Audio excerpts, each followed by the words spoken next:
এক হুজুরের কাছে এরা মাদ্রাসায় আমার ভাইজান তো ইমামতি করে, মাদ্রাসায় নতুন এসেছে, এরা নতুন এক হুজুর এসেছে, ওর কাছে দোয়া চাইছে যে হুজুর আমাদের জন্য একটু দোয়া করে দেন, আমি ওই গম লাগাইছি কিন্তু চারা হচ্ছে না, ভুট জোস জমির জো চলে গেছে, জম বোঝেন তো, যশোর মানুষ তো এটা বুঝতে অসুবিধা নেই, হ্যাঁ জোর চলে গেছে, তো আপনি একটু দোয়া করে দেন যেন একটু বৃষ্টি হয়। তো হুজুর বুঝতে পেরেছে ওর দোয়ার যে পাওয়ার কতটুকু, বলছে জমি কোনটা, তো দেখাই দিয়েছে। ও পরের দিন ওই দিন রাত্রি ছাত্রদের সব ডেকে নিয়ে যেয়ে কলস ভরি ভরি জমি ভিজে দিয়ে চলে আসছে। সকালবেলা যাই দেখে ওনার জমি ভিজে, সবারে বাবা খুব খুশি যে হুজুর তো বিশাল বড় মাপের হুজুর। অন্যরা বলছে তোর জমি ভিজলো কিভাবে, বলছে হুজুরের কাছে দোয়া চাইলাম, হুজুর দোয়া করে দিয়েছে। বলছে তা হুজুর শুধু তোর দোয়া করিস কেন, আমাদেরও তো দোয়া করে দেবে। পরে সবাই মিলে এসে দোয়া চাইছে, চাওয়ার পরে বলেছে জমি কোনটা, তার হুজুর পুরো মাঠ আমাদের জমি। মাঠে এসে দেখে যে কারোর জমি ভেজে নাই, এই এসে মাদ্রাসায় যে হুজুরি ধরবে, এইটি দেখে মাদ্রাসায় হুজুরও নেই, ছাত্ররাও নেই, গড়ে সব ওই রাতে চলে গেছে। আল্লাহ এইভাবে যদি আমার দোয়া করতে হয় তো সারা জীবন দোয়ার পরে থাকা লাগবে, ঠিক না বেটে? তো যাই হোক, দোয়া কবুল করার মালিক কে? আল্লাহ রাব্বুল আলামিন। আমার দোয়া কবুল করবেন এটা ঠিক নয়, তবে ফিরিয়েও দেবেন তাও না। আবার এখানে অনেকেই আছেন গণ্যমান্য ব্যক্তি, অনেক আলেম ওলামা, পরহেজগার, তাহাজ্জুদ গুজারি, যার হাত দুখানা আল্লাহর কাছে অনেক পছন্দের। বলেন আলহামদুলিল্লাহ, সুবহানাল্লাহ। এরকম মানুষ আছে না নাই? এরকম অনেক মানুষ আছে, তাদের দোয়ার, তাদের হাতের বরকতে আমাদের দোয়াটা কবুল হয়ে যায়। বলেন সুবহানাল্লাহ। আল্লাহ এই জাতীয় অনেক বান্দা এখানে আছেন যার জুতা জোড়াটা আমি সোজা করে দেওয়ার যোগ্যতাও এখনো রাখি না, আমার সেই এলেম এখনো হয় নাই, সেই আমলের ধারের কাছেও আমি এখনো যাই নাই। এমন অনেকেই এখানে আছেন যাদের সামনে কথা বলাটা আমি অনেক সময় বেয়াদবি মনে করি। আর তারপরে গত বছর পর্যন্ত দাওয়াত নিতাম দ্বিতীয় বক্তা, বলতাম যে ভাই দ্বিতীয় বক্তা করেন, প্রধান বক্তা করেন না। কিন্তু এই বছর প্রধান বক্তার দাওয়াত নিতে হচ্ছে শুধুমাত্র আমার এই যুবকদের জন্য। এই যুবকরা এরা তো সবাই যে নেটওয়ার্কের বাইরে থাকা ছেলেপিলে, ওদের নেটওয়ার্কের মধ্যে নিয়ে আসি, এবার যেই আমি নেমে যাই সেই নেটওয়ার্কের বাইরে চলে যায়। চলে গেলি প্রধান বক্তা একটু মন খারাপ করে, কারণ এখনকার যুবকরা কি, আজকালকের ছেলেরা বই নিয়ে আর বসে না, ও বাবা গুগলে সার্চ করিয়া পড়ে। ওরে কালের মেয়েরা কোরআন হাদিস ধরে না, আমার অভয়নগর পাড়ার মা বোনেরা কোরআন হাদিস পড়ে না, ওয়াল্লাহ গদখালি টিকটকে ভিডিও ওরা করে, করে না করে না। আজকালকের ছেলেরা বই নিয়ে আর বসে না, গুগলে সার্চ করিয়া পড়ে। আগের সময় প্রেম করিলে আমার চাচা বলতো পাইছো কি, এখন বলে শখ করিয়া বাবু তুমি খাইছো কি। বলে না বলে না, বুড়ো ধাড়ি হয়ে গেছে, বলে বাবু তুমি খাইছো না, ও খায়নি, ও দুধ খাবে, ফিডার খাবে।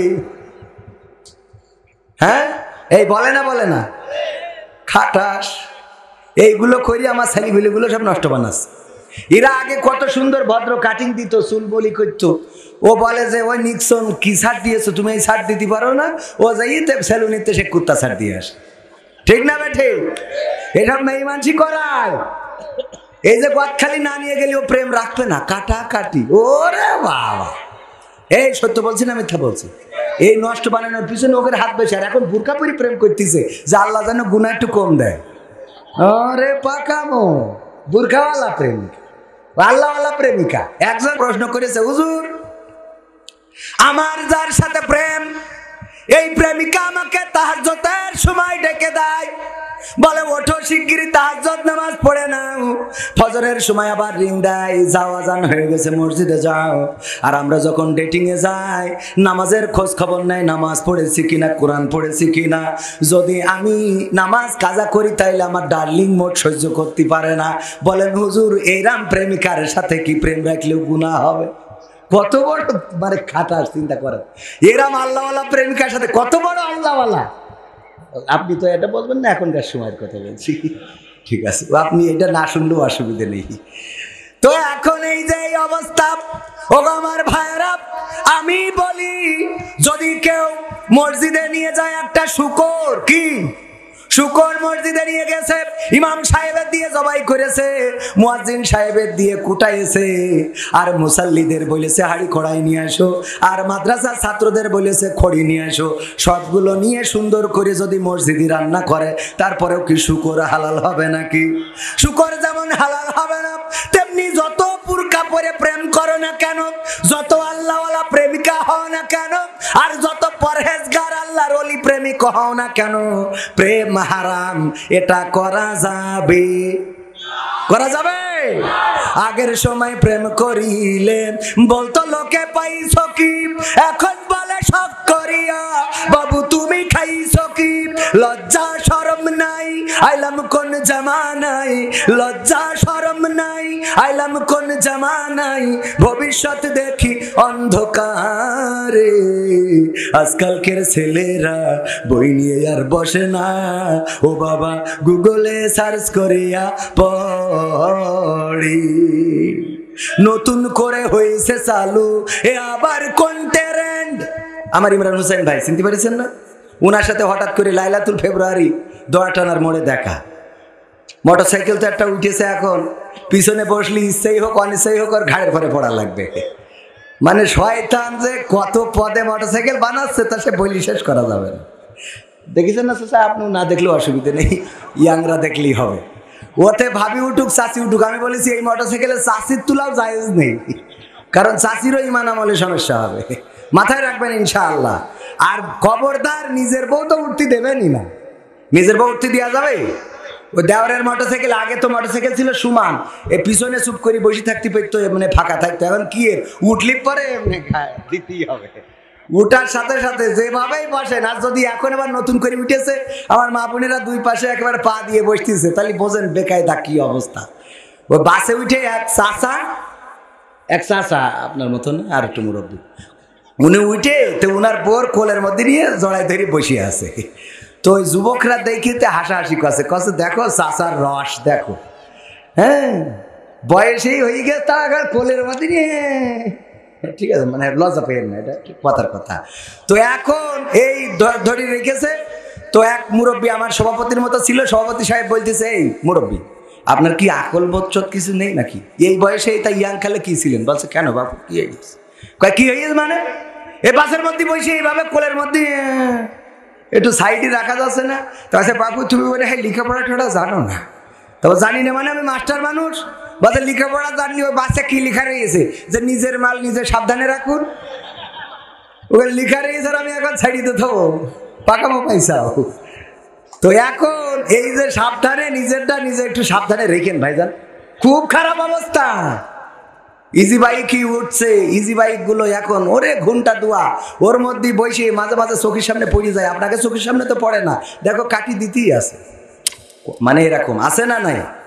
ইজি বাইক গুলোতে মিক্সার, সাউন্ড বক্স, ডিজে এইগুলো লরিতে তুলে মাথায় পতাকা বাইন্দে, আরে বাবা কি হয়েছে আল্লাহ সেই ভালো জানে, দুমদামাক্কা বাজাতি বাজাতি যায়, নামাজের মধ্যে কেঁপে উঠেছে, কিয়ামত শুরু হয়ে গেল নাকি? পরে দেখি না আসতে শুক্রবার না। এই সত্যি বলছি না মিথ্যা বলছি? আছে না না? এইগুলো যে যুবক গুলো করছো, ওগো যুবকের আল্লাহকে ভয় করো, আল্লাহর কাছে সাড়া দেওয়া লাগবে। আজ হোক কাল হোক, মৃত্যুবরণ করার পরে কি জবাব দিবা আল্লাহর কাছে? মৃত্যুর কোনো বয়স আছে? মৃত্যুর কোনো বয়স নেই। যে কথা বলছিলাম ইমরান হোসেন ভাইয়ের সাথে দেখা, মোটরসাইকেলের পিছনে একজন বুরখা টুরকা পরা, আমি বলছি ভাই বিয়ে করলেন তো করলেন না? তো বলছে না, কই না তো। আমি পিছনে কি ভাবি না? তো বলছে না। আমি বলছি কিডা? পরিচয় করাই দিলে এই আমার গার্লফ্রেন্ড। আছে না নাই? ভাইতে উদাহরণ দিলাম, এরকম অনেকেই পরিচয় করায় না। এমএম কলেজে গিয়েছেন বেড়াইতে, উনি আর একজনের সাথে বেড়াচ্ছে, কি ব্যাপার তুই বিয়ে করে ফেলেছিস? আরে না, আমার গার্লফ্রেন্ড, আমি বিয়ে করবো হাফেজে কুরআন দেখে। ও হাফেজে কুরআন দেখে বিয়ে করবার, এর সাথে এখন পাকামো করার জায়গা খুঁজে পাই না। ঠিক না বেঠে? মাসুদ ভালো হলো না, ভালো হয়েছে, নতুন করে হয়েছে চালু এ আবার কোন ট্রেন্ড, পরিচয় করাই দেখি এই আমার বয়ফ্রেন্ড। মানে মেয়েরাও পরিচয় করায় না বাড়ি নিয়ে চলে আসে, মা জিজ্ঞেস করে এই কিটারে আল্লাহ আম্মা আমার বয়ফ্রেন্ড, আজ 3 মাস ধরে আমরা প্রেম করছি। ওরে বাবা, মানে বাবা বাগলির ঝাড়ে কি ঝাড়ে, আজ 3 মাস ধরে আমরা প্রেম করছি আম্মা, উনি তো আপনার জামাই হবে।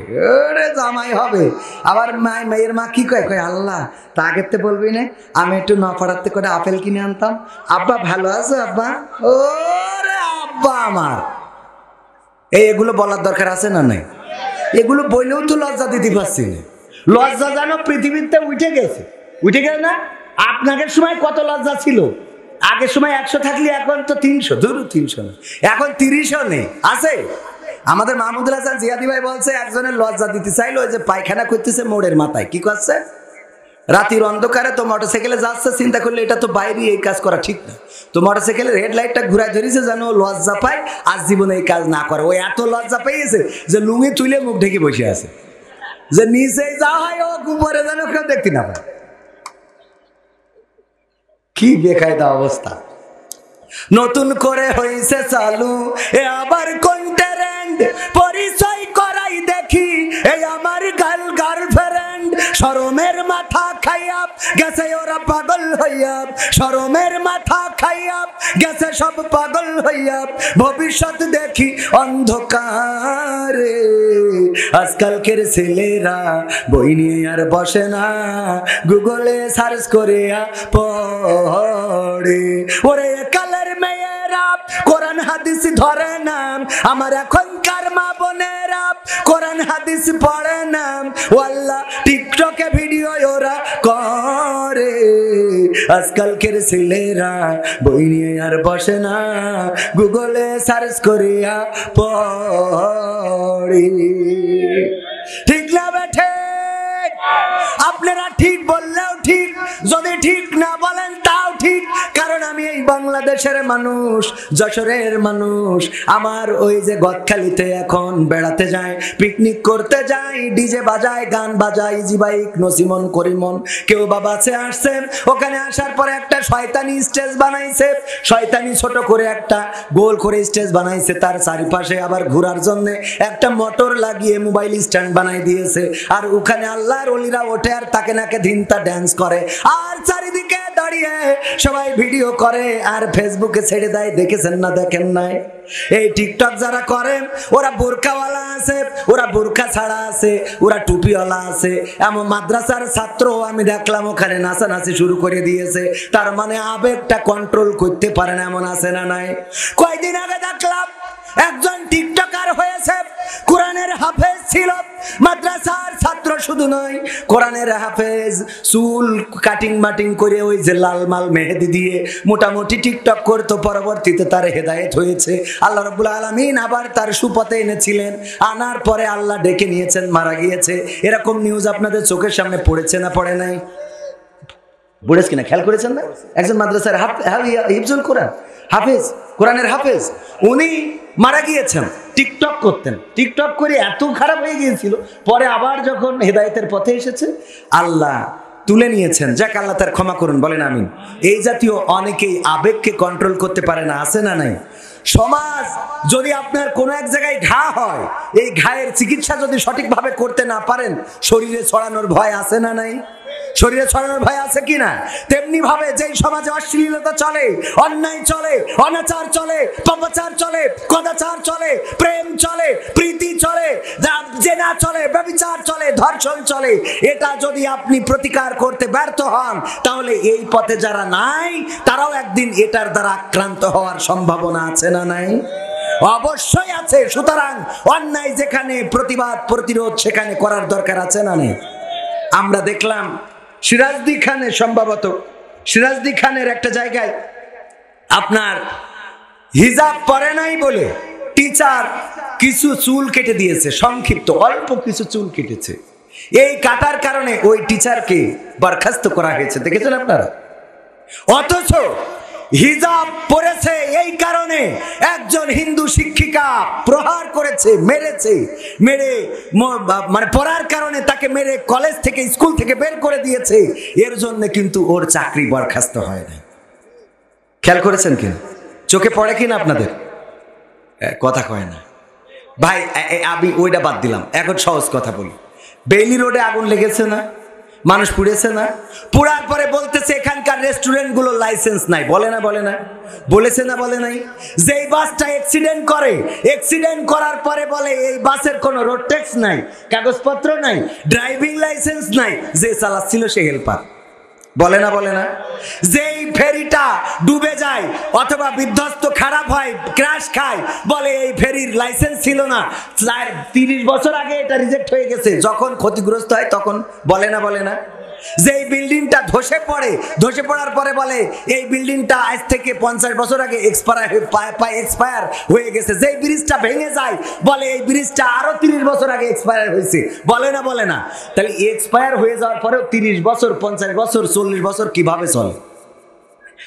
তাইলে আমাদের দেশে যাদের এই কাজগুলো করার জন্য সরকার বেতন দিচ্ছে, তারা কি করতেছে? কথা কয় না, কি করতেছে? এবার বুঝাই। 18 বছরের আগে যদি কোনো বাড়িতে বিয়ে হয় আর যদি কেউ ফোন দেয়, তাইলে সেই বাড়ি এসে তার পিতামাতাকে সহ, বর সহ অ্যারেস্ট করার আল্লাহর ওলি আছে না নাই? কিন্তু গদখালিতে যখন অশ্লীলতা হয়, ওই জায়গায় আমার ভাইয়েরা সুন্দর করে দাঁড়িয়ে থাকে, বলার মতো কেউ নাই, সত্য না মিথ্যা? কথা কি আমি বুঝাতে পারিছি আপনাদের? তার মানে অন্যায়ের সাপোর্টে অসংখ্য পথ খোলা রয়েছে, ন্যায়ের পক্ষে কথা বলার মতো মানুষ নেই, বলেন ঠিক না বেঠিক? আরো কিভাবে করে দেখেন আমাদের সমাজগুলোতে, আপনার 18 বছরের আগে বিয়ে করলে অ্যারেস্ট করতেছে, প্রেম করার জন্য অ্যারেস্ট তো নাই, বরং মিডিয়া দিয়ে, টিভি দিয়ে, টেলিভিশন দিয়ে, সিনেমা দিয়ে এত সুন্দর করে প্রেমকে প্রমোট করা হচ্ছে, গরিবের ছেলে ধনীর মেয়ে, এই দেখায় না, দেখায় না? যত যাই হোক ওর সাথে প্রেমে সাকসেস করাই দিতে হবে, অথচ ওই পরিচালকের মেয়ে যদি কোনো গরিবের সাথে প্রেম করে, কই বলিস কি আমার মেয়ে হয়ে ওর সাথে কি সর্বনাশ, বলে না বলে না? এই অবস্থা আমাদের সমাজে চলছে। আমরা নিজেরা নিজেদের জন্য যেটা ভালো মনে করি না, ওইটা আবার অপরের ঘাড়ে চাপিয়ে দিচ্ছি। ওগো আমার ভাইরা, আল্লাহর নবীর কাছে এসে একজন বললেন আমি মুসলমান হতে পারি। ওগো আমার বিশ্ব নবী, আমার একটা অনুমতি দিতে হবে, সেই অনুমতি হলো আমি জেনা করতে চাই, আমার জেনার অনুমতি দিতে হবে। আল্লাহ রাসূল বললেন আমার কাছে আসো। আল্লাহ রাসূল বললেন না কত বড় বিয়াদব, থাপড়ায় দাঁত খুলে দেবে, বলেছেন নাকি? না, বলেন নাই।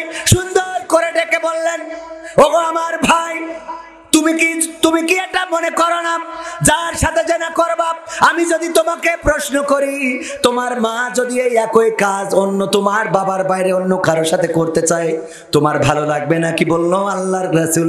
আল্লাহর কসম করে বলি মোটেও ভালো লাগবে না। তোমার বোন যদি জেনা করতে চায়, না আমি রাজি না। তোমার স্ত্রী যদি জেনা করতে চায়, না আমি রাজি না। তোমার কন্যা যদি জেনা করতে চায়, না আমি রাজি না। আল্লাহর রাসূল বললেন তুমি যার সাথে জেনা করবা সে তো কারো না কারো মা, কারো না কারো বোন, কারো না কারো বউ, কারো না কারো কন্যা। এবার চিন্তা করে দেখো তার সাথে জেনা করা তোমার জন্য উচিত হবে কিনা? ওই ব্যক্তিটি বললেন আল্লাহর রাসূল আর ওয়াজের দরকার নাই, আমার এই একটা ওয়াজই যথেষ্ট, আমি বুঝতে পেরেছি জীবনে যত ভুল করেছি আল্লাহ যেন ক্ষমা করে দেন। ওগো রাসূল আল্লাহর কসম করে বলি আর কোনোদিন এমন গুনার কাজে আমি আর জড়াবো না। বলেন আল্লাহু আকবার। আমার ভাইরা, আজকে যে সব মেয়েরা প্রেম করে অথবা ছেলেরা প্রেম করে অথবা মেয়ের মারা যে মেয়েদেরকে প্রেমে কোনো বাধা দেয় না, ছেলের বাবারা মেয়ের বাবারা বাধা দেয় না, একবারও কি চিন্তা করেন না ওরা তো গুনাহের কাজ করছে, ওরা অন্যায় করছে, অপরাধ করছে, এই কাজগুলো থামানোর দরকার আছে না নাই? এই কাজগুলো যদি থামাতে হয় আমাকে আপনাকে সচেতন হতে হবে। আমি আপনি সচেতন না হওয়ার অর্থই হলো আজকের সমাজটা খারাপের দিকে যাচ্ছে। ডিজে বাজানো ছাড়া বিয়ে হয় না এমন আছে না নাই? ডিজে বাজায়, বাজিয়ে বিয়ে দেয়। আমি বলেছি এক বাড়িতে গেলাম, কয়েকটা বিশেষ দিন তোমরা এই কাজ, তোমাদের অসুবিধাটা কোন জায়গায়? আমি চিন্তা করে রেখেছি ওর বাড়ি যেদিন কেউ মারা যাবে ওই দিন আমার টাকায় আমি ডিজে ভাড়া করে এনে বলবো দে কুপান বাজা।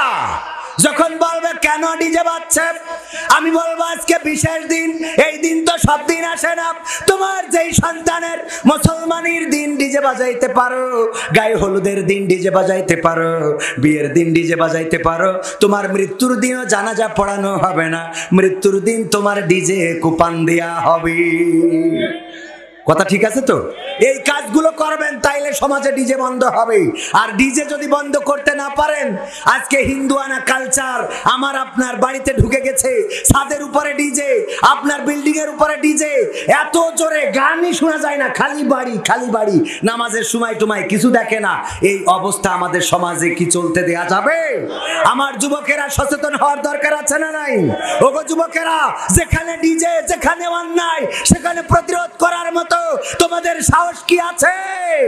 যাদের সাহস আছে একটু দেখতে চায়।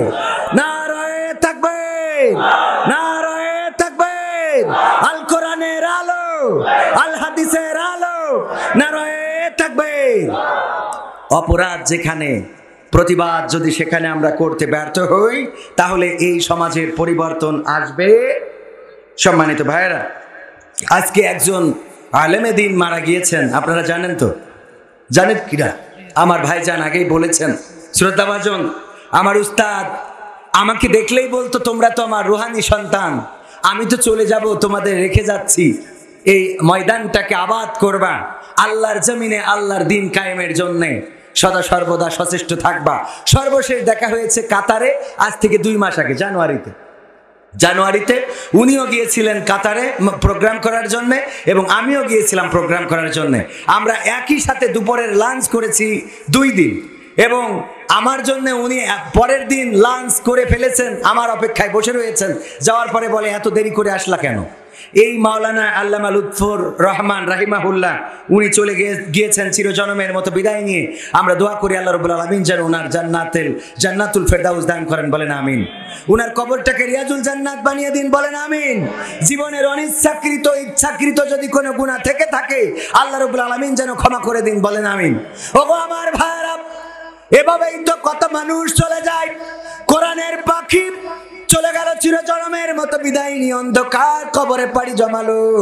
গোটা বাংলাদেশে কত গান গেয়েছি আমি, কোরআনের বাক পাখির মুক্তি চেয়ে গান শোনাতাম, বাইরে যেতাম, বিদেশের বাইরে গেলেই মানুষেরা জিজ্ঞাসা করত, কবে আবার কোরআনের পাখি ফিরে আসবে, কবে আবার তার মুখে গান শোনা যাবে। সান্ত্বনা দিতাম, আজ হোক কাল হোক আবার কোরআনের পাখি মুক্ত বাতাসে ঘুরে বেড়াবে। কিন্তু দুঃখজনক হলেও সত্য, এখন বিদেশে গেলে আক্ষেপ করে বলে, হুজুর অনেক দিন ধরে আশা পুষে রেখেছিলাম, কোনো একদিন কোরআনের পাখি বের হবে, আবার কোরআনের ময়দানে কথা বলবে, কিন্তু সেই কোরআনের পাখির কণ্ঠে তো আর ওয়াজ শুনবো না।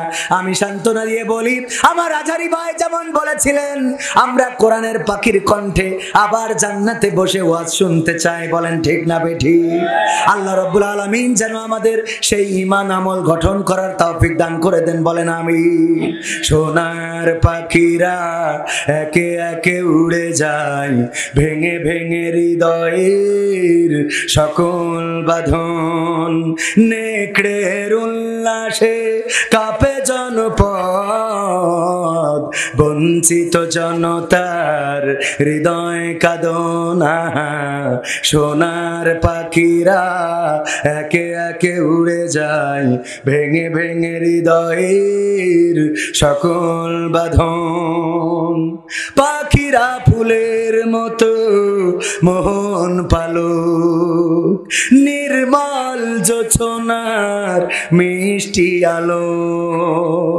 পাখিরা ফুলের মতো মোহন পালক, নির্মল জোছনার মিষ্টি আলো।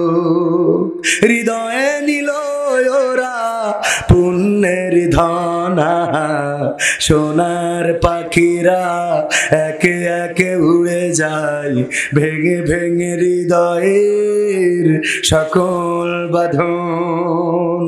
পাখিরা উড়ে যায় আলোকিত জোছনার দেশে, পাখাগুলো জরিদার আলোময় চলে ওরা ভেসে। ওদের প্রাণের সুর হৃদয়ে বাজে, কি সুবাস মধুময় সকল কাজে। ওদের প্রাণের সুর হৃদয়ে বাজে, কি সুবাস মধুময় সকল কাজে। শাহাদাত বেঁচে বেছে নেয় সাহসী যে জনা, সোনার পাখিরা একে একে উড়ে যায় ভেঙে ভেঙে হৃদয়ের সকল বাঁধন। নেকড়ের উল্লাসে কাঁপে জনপদ, বঞ্চিত জনতার হৃদয় কাঁদনা, সোনার পাখিরা একে একে উড়ে যায় ভেঙে ভেঙে হৃদয়ের সকল বাঁধন। একে একে উড়ে যায়, কোথায় চলে যায়, কোন দেশে হারিয়ে যায়, আর আমরা এতিম হয়ে যায়। ওদের সাথে আমাদের আর দেখা হবে না। আল্লাহ রাব্বুল আলামিন যদি ক্ষমা করেন আর জান্নাতে যদি দেখা করার ব্যবস্থা করে দেন, এটাই আমাদের বড় পাওয়া হবে। ওগো আমার ভাইরা, একদিন আমরাও চলে যাব। যেই মানুষটা আজকে চলে গেল, আমি যার জন্য আপনাদের সামনে কথা বলছি, একদিন আমিও চলে যাব। আমাকে নিয়ে অনেক আলেম ওলামা কথা বলবে না? আপনিও চলে যাবেন। অনেকে এখানে আছেন, কার জানাজা কবে হবে আমি জানবো না, আবার আমার জানাজা কবে হবে আপনারা জানবেন না। হঠাৎ শুনবেন কবির বিন সামাদ নাই, এরকম শোনা যাবে না? আমরা কে কবে চলে যাব কেউ জানি না, কার যাওয়াটা কবে হবে আমরা কেউ জানি না। সুতরাং যাওয়ার জন্য প্রস্তুত হওয়ার দরকার আছে না নাই? আল্লাহ রাব্বুল আলামিন বললেন পবিত্র কোরআনের সূরা বাকারার আমি যে আয়াতে কারিমা তেলাওয়াত করেছি, আল্লাহ বলছেন কাইফা তাকফুরুনা বিল্লাহি ওয়া কুনতুম আমওয়াতান ফাআহইয়াকুম সুম্মা ইউমিতুকুম সুম্মা ইউহয়িকুম সুম্মা ইলাইহি তুরজাউন। আল্লাহ বলছেন তোমরা কেমন করে আমি আল্লাহকে অস্বীকার করো। কুফরি করা মানে কি? অস্বীকার করা, ভুলে যাওয়া, আল্লাহর বাইরে অন্যকে মাবুদ হিসাবে মেনে নেওয়া, আল্লাহর বাইরে আল্লাহর দেওয়া মতবাদকে ছেড়ে অন্য কারো মতবাদ গ্রহণ করা, আল্লাহর দেওয়া আইন ছেড়ে অন্য কোন আইনকে সমাজের জন্য কল্যাণকর মনে করা। এটা আল্লাহ আক্ষেপ করে বলছেন যে তোমরা কেমন করে আমাকে ভুলে যাও, আমাকে অস্বীকার করো, আমার সাথে বৃদ্ধাচরণ করো, অথচ তোমরা ছিলে মৃত, তোমাদের কোনো জীবন ছিল না, আকার ছিল না, আকৃতি ছিল না। আমি তোমাদের জীবন দিয়েছি, আবার একদিন আমি তোমাদের মৃত্যু ঘটাবো, আবার আমি তোমাদের পুনরুজ্জীবিত করব। বেলা শেষে ফিরে যাওয়া লাগবে কার কাছে? যাবেন না কে কে? কইছি যাবেন না কে কে? যাওয়া লাগবে না এমন কেউ কি আছেন? ও তোমার গোনা দিন ফুরাইয়া যাবে, গোনা দিন ফুরাইয়া যাবে, যৌবনে লাগবে ভাটি। ওই যে দেখো ডাকিতেছে তোমায় কবরের মাটি, ওই যে দেখো ডাকিতেছে তোমায় কবরের মাটি। সন্ধ্যার আগে যেদিন ডুবিবে বেলা, এক পলকে ভেঙে যাবে তোমার রঙেরই মেলা। সন্ধ্যার আগে যেদিন ডুবিবে বেলা, এক পলকে ভেঙে যাবে তোমার রঙেরই মেলা। ওরে কারে দিবা তুমি জোরে ধমক, কারে দিবা তুমি জোরে ধমক, কার মাথায় ভাঙবা লাঠি। ওই যে দেখো ডাকিতেছে তোমায় কবরের মাটি, ওই যে দেখো ডাকিতেছে তোমায় কবরের মাটি। খবর পেয়ে আসবে আত্মীয় স্বজন, তোমারই চার পাশে বৈশা তারা করিবে ক্রন্দন। খবর পেয়ে আসবে আত্মীয় স্বজন, তোমারই চার পাশে বৈশা তারা করিবে ক্রন্দন। সাজাইবে মনের মতন, সাজাইবে মনের মতন কি সুন্দর পরিপাটি। ওই যে দেখো ডাকিতেছে তোমায় কবরের মাটি, ওই যে দেখো ডাকিতেছে তোমায় কবরের মাটি, ও তোমার গোনা দিন ফুরাইয়া যাবে, গোনা দিন ফুরাইয়া যাবে, যৌবনে লাগবে ভাটি।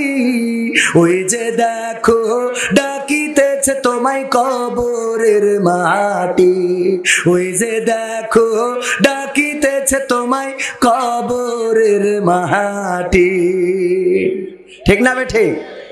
ওগো আমার ভাইরা, মসজিদে যান, খাটিয়ার কাছে জিজ্ঞাসা করেন, ওগো খাটিয়া, কয়দিন আগে তুমি আমার দাদাকে নিয়ে গেলে, তার কয়দিন পরে আমার বাবাকে নিয়ে গেলে, এই তো কিছুদিন আগে আমার গ্রামের বন্ধুকে নিয়ে গেলে। ওগো খাটিয়া বলো দেখি, এখন তুমি কার অপেক্ষায় পথে আছো? খাটিয়া যেন জবাব দিয়ে বলে, আল্লাহর বান্দা, তুমি তৈরি হয়ে যাও, এবারের যাত্রাটা তোমার হয়ে যেতে পারে। কবরের কাছে যাবেন, যে কবরের কাছে যে আশা করবেন, ওগো কবরের মাটি, তুমি তো কয় তোমার মধ্যে আমার দাদার বসবাস, তোমার মধ্যে আমার বাবার বসবাস, তোমার মধ্যে আমার চাচার বসবাস, তোমার মধ্যে গ্রামের অনেকের বসবাস। ওগো কবরের মাটি বলো দেখি, এবার তোমার মধ্যে কে আসবে? তোমার মধ্যে কার ঘর হবে? কবর যেন ডাক দিয়ে বলে, আল্লাহর বান্দা, তৈরি হও, তৈরি হয়ে যাও, এবার আমার মধ্যে তোমার ঘরটা নির্মাণ করা হয়ে যেতে পারে। এই কবরে যাওয়া লাগবে ভাইরা আমার। আল্লাহর নবী একদিন সাহাবীদেরকে জড়ো করলেন, সাহাবীদেরকে ডাকলেন, তারপরে বললেন, ওগো আমার সাহাবীরা, আমি তোমাদের সামনে একটা ঘটনা বলবো, এই ঘটনা শোনার পরে তোমরা যদি বুঝতে পারো তাহলে সায় দিবা, যদি বুঝতে না পারো প্রশ্ন করবা। কি ঘটনা? আল্লাহর নবী বললেন, একজন মরুপথিক 1 মাসের রাস্তা যাবেন। কয় মাসের? 1 মাসের রাস্তা। যারা হজ করেছেন তারা জানেন, মরুর প্রান্তর, আমার ইমরান হোসেন ভাই আছে, হজে গিয়েছিলেন, উনি জানেন মরুর প্রান্তর মাসের পরে মাস চলে যাবে, কিন্তু মরুভূমি শেষ হবে না। এমন মরুভূমি আছে না? নাই। হজে যারা গিয়েছেন না, দেখেছেন মরুভূমি? আরে বাবা, প্রান্তরের পরে প্রান্তর, কোনো বাড়ি নাই, ঘর নাই, গাছ নাই, ছায়া নাই। আল্লাহ রাসূল বললেন, একজন মরুপথিক 1 মাসের পথ পাড়ি দিবে। সেই 1 মাসের পথ পাড়ি দেওয়ার জন্য যা খাবার লাগে, পানি লাগে, যা কিছু লাগে নিয়ে নিল, কিন্তু 15 দিন যাওয়ার পরে তার খাবার সামগ্রী ফুরিয়ে গেল, তার পানি ফুরিয়ে গেল। 15 দিন পরে পানির পিপাসায় যখন পিপাসার্ত, ওগো আমার সাহাবীরা, এই মুসাফির বলো এখন কি করবে? আল্লাহর নবীর সাহাবীরা বললেন, ওগো নবী গো, এই লোকটি যদি আবার ফিরে আসতে চায় সময় লাগবে 15 দিন, আবার গন্তব্যে যদি যেতে চায় সময় লাগবে কয়দিন? 15 দিন। সুতরাং এই লোকটির উচিত হবে আশেপাশে কোথাও কোনো পানির ব্যবস্থা করা যায় কিনা, চারিদিকে ঘুরে দেখতে হবে কোথাও কোনো পানির সন্ধান পাওয়া যায় কিনা, কারণ ফিরতে অথবা গন্তব্যে যেতে 15 দিন লেগে যাবে। আল্লাহর নবী বললেন, ওই মুসাফির তাই করল। সে চারিদিকে খুঁজতে লাগলো, খুঁজতে খুঁজতে ছোট একটা বন পেয়ে গেল, এবং বনের মধ্যে একটা কূপও পেয়ে গেল। কূপের মধ্যে পানি আছে, কিন্তু উঠানোর কোনো ব্যবস্থা নাই। ওগো আমার সাহাবীরা বলো, এখন এই লোকটি কি করবে? আল্লাহর নবীর সাহাবীরা বললেন, ওগো নবী গো, যেহেতু লোকটি পিপাসার্ত, সুতরাং যে কোনো মূল্যে তার ওই পানি তুলে পান করা লাগবে। হয় ওই কূপের মধ্যে তার নামতে হবে, অথবা ওই কূপ থেকে পানি উঠাতে হবে, তার তো পান করাই লাগবে, যে কোনো একটা রাস্তা খুঁজে বের করা লাগবে। আল্লাহর নবী বললেন, সাহাবীরা আমার, ওই লোকটি তাই করলো, বন থেকে লতা ছিঁড়ে আনলো, এবং সেই লতা ওই কূপের পরে একটা গাছ, গাছের ডালে বাঁধলো, এবং লতাটা ঝুলিয়ে দিল পানি পর্যন্ত। তারপরে ওই লতা বেয়ে নামতে লাগলো, কিন্তু যখন কূপের মাঝ বরাবর নেমে গেল, নিচেই তাকিয়ে দেখে কূপের মধ্যে বিষধর সাপ ফনা তুলে রয়েছে। যদি পানি পান করতে যায় তাহলে সাপে সবল দিবে। বলো এখন এই মুসাফির কি করবে? আল্লাহর নবীর সাহাবীরা বললেন, ওগো নবী গো, এই লোকটির উচিত হবে পানি পান না করে উপরে উঠে চলে আসা, কারণ উপরে যদি চলে আসে, যদি বেঁচে থাকে আবারও পানি পান করার সুযোগ পাবে, কিন্তু যদি পানি পান করতে যে বিষধর সাপের ছোবলে, বিষধর সাপের কামড় খায়, তাহলে সে মারা যেতে পারে। আল্লাহর নবী বললেন, লোকটি তাই চিন্তা করলো, এবং এই মুসাফির উঠে আসার জন্য যখন লতাটা বেয়ে উপরের দিকে উঠার জন্য তাকালো, তখন দেখে ওই উপরে যেই কূপ থেকে কূপে নেমেছে, ওই কূপের মুখে একটি বন থেকে বাঘ এসে চেয়ে রয়েছে, ক্ষুধার্ত বাঘ। যদি সে উপরে ওঠে তাহলে তাকে বাঘে খেয়ে ফেলবে। এখন লোকটি কি করবে? আল্লাহর নবীর সাহাবীরা বললেন, ও নবী, এই লোকটির উচিত হবে ওই লতাটা আঁকড়ে ধরে বসে থাকা ততক্ষণ পর্যন্ত, যতক্ষণ পর্যন্ত না ওই সাপ পানির মধ্যে চলে যায় অথবা ওই বাঘ বনে চলে যায়। আল্লাহর নবী বললেন, সাহাবীরা আমার, এই লোকটি এই চিন্তা করে ওই লতাটা ধরে থাকার চেষ্টা করলো এবং লতাটা আঁকড়ে ধরে যখন আছে, হঠাৎ করে বাঘ উপরে চলে গিয়েছে কিনা দেখার জন্য যখন উপরের দিকে তাকালো, দেখলো ওই গাছের সাথে যে লতাটা বেঁধে রেখেছে ওই লতাটা কুটকুট কুটকুট করে দুইটা ইঁদুর এসে কেটে দিচ্ছে। একটা হলো কালো ইঁদুর আর একটা সাদা ইঁদুর। কালো ইঁদুরটা যখন কেটে দেয়, সাদা ইঁদুরটা বসে থাকে, আর সাদা ইঁদুরটা যখন কেটে দেয়, কাটতে থাকে, তখন কালো ইঁদুরটা বসে থাকে। আল্লাহর নবী বললেন, ওগো সাহাবীরা বলো এখন ওই মুসাফিরের চিন্তাটা কি হবে? আল্লাহর নবীর সাহাবীরা বললেন, ওগো নবী গো, এখন ওই মুসাফিরের চিন্তা করতে হবে ওই লতাটা কাটতে যতটুকু সময় লাগে এই লোকটির মারা যেতে ততটুকু সময় বাকি আছে। ঠিক না ঠিক? আল্লাহ রাসূল বললেন, আমি তোমাদের উদাহরণ দিলাম, আল্লাহ রাসূল সাল্লাল্লাহু আলাইহি ওয়াসাল্লাম মাঝে মাঝে প্র্যাকটিক্যালে দিন শিখাতেন। সেটা কেমন? একবার সাহাবীদেরকে বললেন, তোমরা কেউ যদি টাকা ধার নাও আমার কাছ থেকে টাকা ধার নিতে পারো। বললেন, আল্লাহ রাসূল সত্যি কি ধার দিবেন? হ্যাঁ, ধার দিব, তবে এই ধার দিয়ে নেওয়া টাকা কে কোন ভাবে খরচ করেছো এক সপ্তাহ পরে আমি যেভাবে হিসেব চাইবো সেইভাবে হিসেব দিতে হবে। সাহাবীরা বললেন, রাজি আছি। এক একজন 10 টাকা 20 টাকা সেই সময়ের মুদ্রা অনুযায়ী যার যতটুকু প্রয়োজন ধার নিল।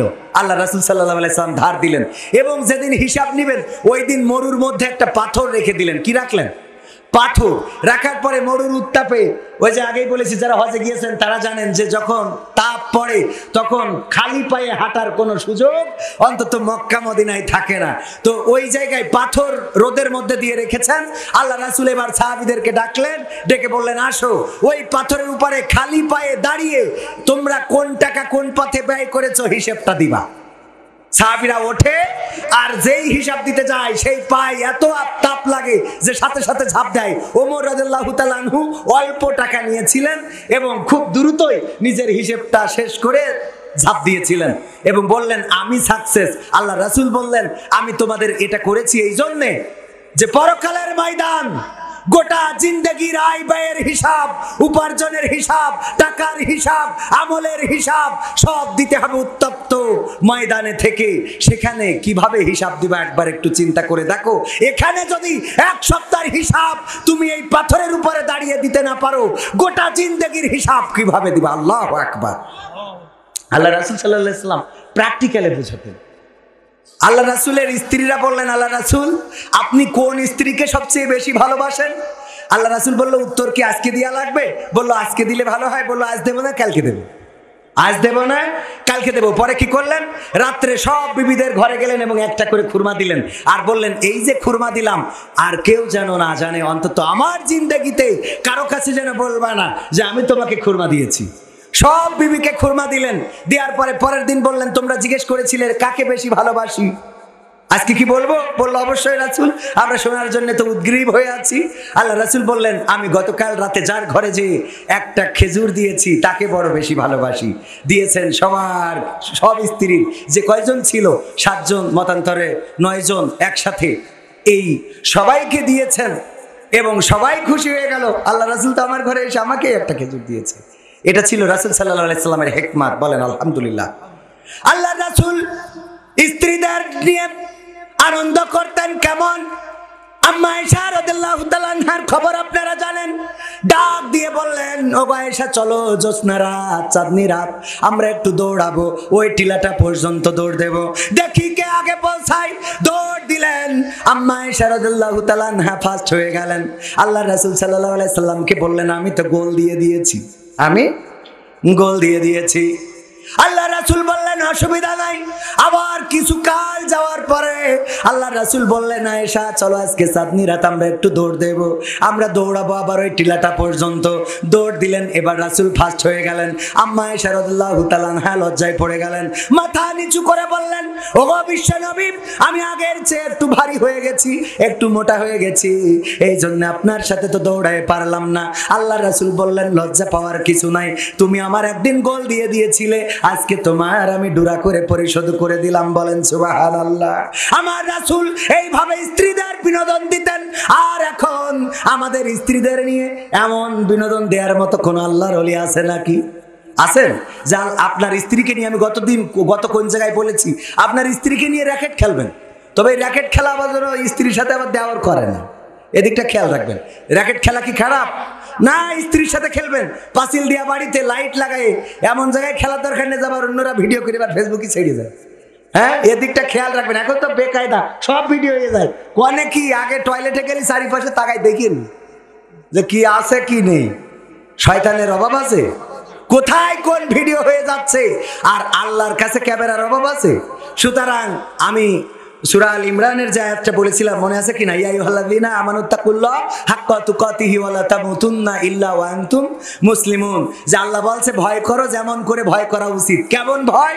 আপনার মাথার উপরে সদা সর্বদা দিনের আলোতে রাতের অন্ধকারে সব কিছু আল্লাহর কাছে রেকর্ড হচ্ছে না? হচ্ছে না? সব রেকর্ড হয়ে যাচ্ছে আল্লাহর কাছে, সব কিছু কিন্তু উন্মুক্ত হয়ে যাবে। সুতরাং আমাদের প্রস্তুত হতে হবে। আমরা আল্লাহর জন্য নিবেদিত প্রাণ হওয়ার দরকার আছে না নাই? আল্লাহর জমিনে আল্লাহর দ্বীন কায়েম করার জন্য, আল্লাহর জমিনে আল্লাহর কোরআন কায়েম করার জন্য নিবেদিত প্রাণ হওয়ার দরকার আছে না নাই?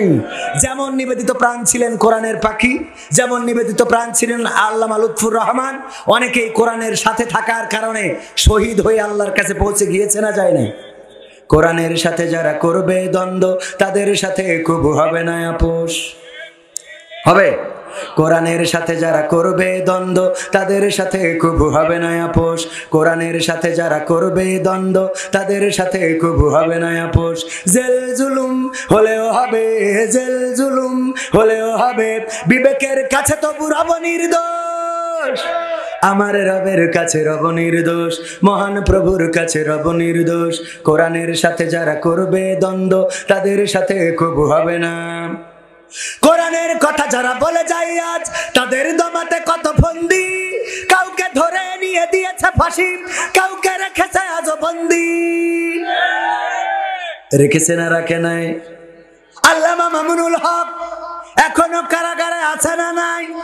অথচ পরিমণি যখন জেলখানায় যায়, পরিমণি বের হলো, ডাক্তার সাহেব বের হলো, ডাক্তার সাবরিনা বের হলো, কিন্তু আমার মামুনুল হকের এখন পর্যন্ত জামিন হইল না। ঠিক না বেঠে? ঠিক না বেঠে? শুধু তাই না, ওরা যখন বের হয় ওদের হাতে মেহেদির রং পাওয়া যায়, আর আলেম ওলামা যখন বের হয় হুইল চেয়ারে করে বের করা লাগে। সত্য বলছি না মিথ্যা বলছি?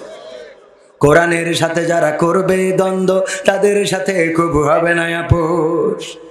কোরআনের পথে যারা চলে যায় আজ তাদের দমাতে কত ফন্দি, কাউকে ধরে নিয়ে দিচ্ছে ফাঁসি, কাউকে রেখেছে আজ বন্দি। হক কথা বললেই জ্বলে যায় গাপ, কোরআনের কথা সইতে পারে না। হক কথা বললেই জ্বলে যায় গাপ, কোরআনের কথা সইতে পারে না। জানি না তাদের আমাদের পরে কেন এত আক্রোশ। জেল জুলুম হলেও হবে, জেল জুলুম হলেও হবে, বিবেকের কাছে তবু রব নির্দোষ। আমার রবের কাছে রব নির্দোষ, মহান প্রভুর কাছে রব নির্দোষ। কোরআনের সাথে যারা করবে দ্বন্দ্ব তাদের সাথে কবু হবে না। কোরআনের কথায় আজ বলতে গেলে আসছে বাধা কত ভাবে, কোরআন প্রেমিকেরা হাতে রেখে হাত সামনে এগিয়ে যাবে। সেই মুসলমান কি এখানে আছে? আছে? কোরআনের কথায় আজ বলতে গেলে আসছে বাধা কত ভাবে, কোরআন প্রেমিকেরা হাতে রেখে হাত সামনে এগিয়ে যাবে। হক কথা বলতে করি না কো ভয়, জীবনের বিনিময়ে আনব বিজয়। হক কথা বলতে করি না কো ভয়, জীবনের বিনিময়ে আনব বিজয়। বুকে আছে শক্তি, অন্তরে আছে সাহস। জেল জুলুম হলেও হবে, জেল জুলুম হলেও হবে, বিবেকের কাছে তবু রব নির্দোষ। আমার রবের কাছে রব নির্দোষ, মহান প্রভুর কাছে রব নির্দোষ। কোরআনের সাথে যারা করবে দ্বন্দ্ব, তাদের সাথে কবু হবে না। আপোষ কি করা যাবে? আল্লাহ রাসূল কি আপোষ করেছিলেন? না, করেন নাই। রাসূল সাল্লাল্লাহু আলাইহি সাল্লামকে যখন তারা বিভিন্ন ভাবে থামাতে পারলো না, কখনো গায়ে থুতু নিক্ষেপ করলো, কখনো পাথর ছুঁড়ে মারলো, কখনো আল্লাহ রাসূল সিজদায় যাওয়ার পরে উটের মরা পচা নারী ভুঁড়িগুলো চাপিয়ে দিল। এরপরেও যখন রাসূলের দিনের দাওয়াত থেকে থামাতে পারলো না, তখন আবু তালিবকে ডেকে বলল, আবু তালিব, তুমি তোমার ভাতিজাকে বলে দাও আমাদের পক্ষ থেকে 3টা প্রস্তাব। 1 নম্বর, যদি তোমার ভাতিজা এই মক্কায় সবচেয়ে ধনী ব্যক্তি হতে চায়, তাইলে তার টাকা দেব, পয়সা দেব, ধনী বানিয়ে দেব, এই মক্কার সবচেয়ে ধনী লোক বানিয়ে দেব। তোমার ভাতিজাকে 2 নম্বর প্রস্তাব, যদি সে এই মক্কায় সবচেয়ে সুন্দরী নারী চাই, সুন্দরী নারী তাকে দেয়া হবে, সবচেয়ে সুন্দরী নারীটা মুহাম্মাদের জন্য করে দেব। আর 3 নম্বর প্রস্তাব, যদি সে এই মক্কার নেতা হইতে চায়, ক্ষমতা চায়, তাইলে তাকে ক্ষমতা দিয়ে দেব, দেখো রাজি হয় কিনা। আল্লাহ রাসূলকে যখন আবু তালিব ডাকলেন, ডেকে বললেন, ওগো মুহাম্মদ, কাফেররা তোমাকে 3টা প্রস্তাব দিয়েছে, 3টার যে কোনো একটা অথবা 3টায় যদি মেনে নাও, তাও তারা রাজি আছে। কি কি প্রস্তাব? এই 3টি প্রস্তাব।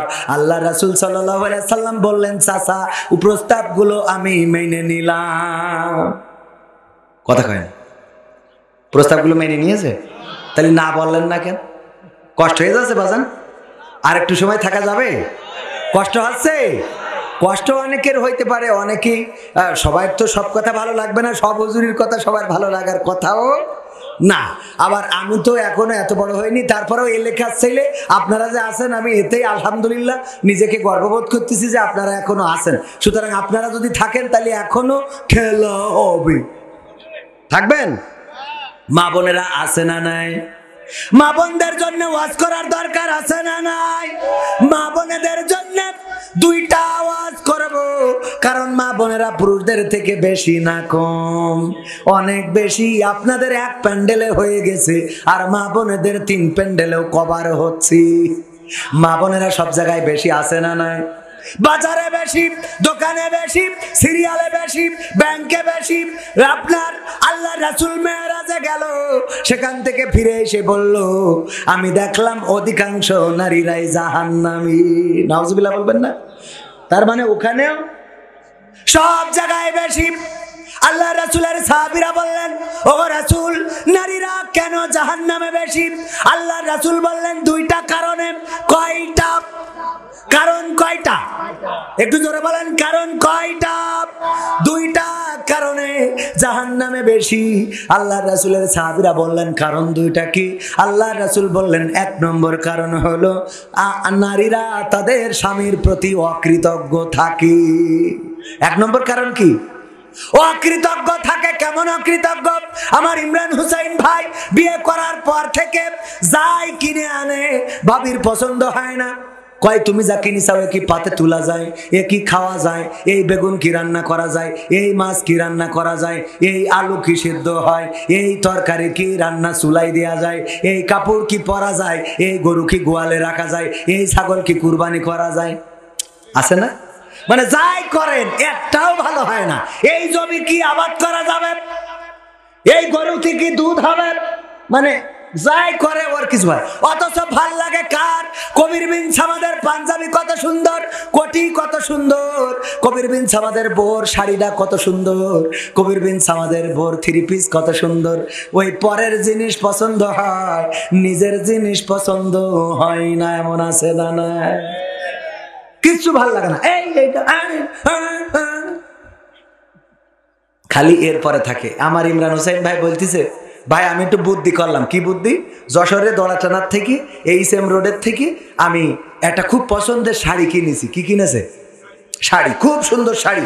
ওটা কিনে এনে ডাইনিং টেবিলে রেখে স্ত্রী বলছে স্ত্রী খাতি দাও। তো স্ত্রী খাতি দিয়ে খালি আর চোখে শাড়িটার দিক তাকাচ্ছে যে শাড়িটা কার। তো জিজ্ঞেস করার সাহসও পাচ্ছে না, আমি কিছু বলি নাই তো। তারপরে এক পর্যায়ে সহ্য করতে না পেরে বলছে যে শাড়ি কার। তাই আমি বললাম এই কবির বিন সামাদ কিনেছে ওর বোঝ জন্য। বলছে দেখো শাড়িটার কালার কত সুন্দর, রং কত সুন্দর, সুতা কত সুন্দর, পাড় কত সুন্দর, আর তুমি যা কেন তাকে পরা যায়। আছে না? তোমার সাথে আমার আব্বা বিয়ে দিয়ে আমার কয়েল পর্যন্ত জ্বালাই দিয়েছে। কি দেখেছে বিয়ে দিছিল? আমি বলে তোমার ঘর সংসার করছি গো, নাইলে তোমার সংসার করার মতো মানুষ পাওয়া যেত না। এই শাড়ি দেখো কত সুন্দর, আর তুমি যা কেন তা পরে কোথাও বের হওয়া যায় না, তুমি যা কেন তা পরার মতো উপায় থাকে না। বলছে তোমার কি পছন্দ হয়েছে? হ্যাঁ বড্ড পছন্দ হয়েছে, তাইলে এই শাড়ি তুমি নাও। কবির বিন সামাদ আমার বন্ধু মানুষ, আমি তার বুঝায় বলবানে, যদি সে বুঝ না মানে আমি তার জরিমানা দিয়া লাগে দিবানে। যদি সে আমার নামে মামলা করে, কেস করে, জেল হয়, ফাঁসি হয়, যা হয় হইবানে, তাও তোমার জন্য খাটতে রাজি আছি। তুমি শাড়িটা নাও। বউ শাড়িটা নিয়ে ওরে আনন্দ দেখে কি ডারে। শোয়ার সময় ইমরান হোসেন ভাই বলছে স্ত্রী গো, আমি যে শাড়িটা আনলাম তোমার পছন্দ হয়েছে নাকি? কয় পছন্দ হবে না কেন? তুমি যা কেন তা তো পরা যায় না। তোমার চোখ তো আল্লাহ দুটা মার্বেল দিয়েছে, তুমি ওই চোখে ভালো করে দেখো না। তোমার বন্ধু কিনেছে কবির বিন সামাদ তার বোর জন্য কত সুন্দর শাড়ি, আমার আজকে একটা মনোভূত শাড়ি হয়েছে। ইমরান হোসেন ভাই বলছে ওই বিবি গো বলা যায় না কে কবে মারা যাব। হতে পারে আজকে রাত্রে তুমি চলে যেতে পারো, অথবা আমি চলে যেতে পারি। আমার মনের কথাটা যদি তোমারে না বলে মারা যায়, অথবা তুমি যদি চলে যাও, তাইলে বড্ড কষ্ট থেকে যাবে। দেখো আমি আসলে নিজের টাকা দিয়ে নিজে পছন্দ করে আজকে তোমার জন্য এই শাড়িটা এনেছি। বলছে তালিয়ের রং থাকবে না। তালিয়ের ওর কি খুশি করা কোনোভাবে সম্ভব? বলেন, তালিয়ার রং থাকবে না এমন নারী আছে না নাই? যাই করেন ওর পছন্দ হবে না। আমার ইমরান ভাইয়ের বউ কিন্তু এই কাজ করেনি, এটা উদাহরণ দিলাম ভাইকে দিয়ে। এক হুজুর আমার সাথে এই ঘটনা বলেছিল কুমিল্লায়। এক হুজুর কুমিল্লায় আমাকে এই ঘটনা বলছে যে এই বুদ্ধি করে এইভাবে ধরা খাইছি। শুধু তাই না, আমার সভাপতি সাহেব নাম কি জনাব হযরত মাওলানা আব্দুল আজিজ সাহেব, অত্যন্ত শ্রদ্ধাভাজন ব্যক্তি। মাহমুদ ভাই আমাদের যুবক মানুষ, আমার সাথে কেবল পরিচয় হলো, ইতিপূর্বে কথা হয়েছে। ওনার কলিজার টুকরা সন্তান আমাদের মাওলানা সাহেব, উনি যখন বিয়ে করেছিলেন ওনার স্ত্রী শ্বশুর বাড়ি থেকে একটা গরু পেয়েছিল। তাও গরু এমন গরু যেন গরু না, এক্সরা কাগজ নিয়ে এসে, এক্সরা কাগজ বোঝা গেছে তো? তার মানে পাজার কাঠিগুলো এমন কায়দায় দেখা যাচ্ছে মনে আছে গরু না, গরু এক্সরা করতে দিয়েছে। এক শালা টেনেছে আর এক শালা ঠেলেছে। এই অভয়নগর আসতে যাই, আবার চেঙ্গুটিয়ায় আসতে যাই, 3 বার ব্রেক ফেল করেছে, ল্যাস ধরে স্টার্ট দিতে হয়েছে। কিছু গরুর দেখেন না স্টার্ট না দিলে ওঠে না, ভাই আছে না? হ্যাঁ, এই স্টার্ট দিয়ে নিয়ে শ্বশুর বাড়ি এসে গরু দিয়ে গেছে। ওই ব্রিটিশ আমলে গরুটা দিল। এখন আমার মাওলানা সাহেব যখন অভয়নগরে 5 কাঠা জমি কিনেছে, কিনার পরে একটা বাড়ি বানাইছে 5 তলা। বানানোর পরে স্ত্রীর বলছে স্ত্রী গো চলো আজকের এই বাড়িটা তুমি ফিতে কেটে উদ্বোধন করবা। স্ত্রী যাওয়ার সময় বলছে আব্বাদের বাড়িতে ওই গাই গরুটা আনিলাম বলে এত কিছু করতে পারিস আব্বাদের বাড়িতে। তারপরে কয়দিন পরে ঘর ভাড়া উঠায় ঘর ভাড়া উঠানোর কারণে অনেক টাকা হয়ে গেছে। একটা গাড়ি কিনেছে 4 চাকার গাড়ি কিনে স্ত্রীর বলছে স্ত্রী গো আজকে এই গাড়িতে তুমি আমার বাঁ পাশে বসবা, আমি তোমার নিয়ে চালাই বেড়াবো, তুমি প্রথমেই আমার এই গাড়িতে উঠবা। গাড়ির দরজা খুলে বলছে আব্বাকে বাড়ির থেকে গায়ে গরুটা আনিলাম বুঝলে, না হলে এই গাড়ি হইতো। ও আমার ভাইরা, এরপরে একটা বাস কিনেছে, ট্রাক কিনেছে, যাই করেছে, খালি বক্তব্য হলো আব্বাদের বাড়ির থেকে গায়ে গরুটা এনে দিলাম বুঝলে। এখন আমার ধারণা হলো যদি মারা যায়, মারা যাওয়ার পরে বেহেশতের সিঁড়িতে যখন মাওলানার সাথে বেগম সাহেবার দেখা হবে, তখন ধাক্কা দে বলবা আব্বাকে বাড়ির থেকে গায়ে গরুটা আনিলাম বুঝলে। তাহলে তোমার জান্নাতেও যাওয়া হইতো। আছে না নাই? ওরে বাবা, অকৃতজ্ঞ কাকে বলে? আল্লাহ রাসূল বলছে এই অকৃতজ্ঞ হওয়ার কারণে ওরা জাহান্নামে বেশি। কারণ কয় নম্বর? কারণ 2 নম্বর কারণ, তারা বেশি বেশি অভিশাপ দেয়। কি সাপ দেয়? দুড়া নাম, জাত নাম, কালাস নাম, গোখরা না, ওরা দেয় অভিশাপ। কি সাপ? এও এক ধরনের সাপ। সাপ না? সাপ না। যন্ত্র আছে আমাদের দেশে, অনেক যন্ত্র, গাড়ির যন্ত্র, মেসালোর যন্ত্র, আপনার বাসের যন্ত্র, মোবাইলের যন্ত্র আছে না নাই? সিলাইরেসের যন্ত্র, বিভিন্ন রকম যন্ত্র আছে। আর বাঙালি একটা যন্ত্র আবিষ্কার করলো, তার নাম হলো ষড়যন্ত্র। ঠিক না বে ঠিক? এই ষড়, এটা একটা যন্ত্র, যেই যন্ত্র দিয়ে মানুষকে ষড় করা যায়। সুবহানাল্লাহ বলবেন না? কয় সুবহানাল্লাহ? এ সহ্য না করে পারা যায়? ওরে বাবা, সুবহানাল্লাহ আলহামদুলিল্লাহ এগুলো বুঝে শুনে তো বলবে। বুঝে শুনে বলার দরকার আছে না? একটু ওয়াজ শোনার সময় একটু খেয়াল করবেন। একজন ওয়াজ শুনতে শুনতে ঘুম পড়েছে, তো এখন হুজুর কালেকশন করতেছে, বলছে 50,000 টাকা দেওয়ার মতো কে আছেন? হাত উঁচু করেন, দোয়া করে দেব। কেউ হাত উঁচু করে না। হুজুর জোরে চিল্লায় বলছে, কে আছেন? হাত উঁচু করেন।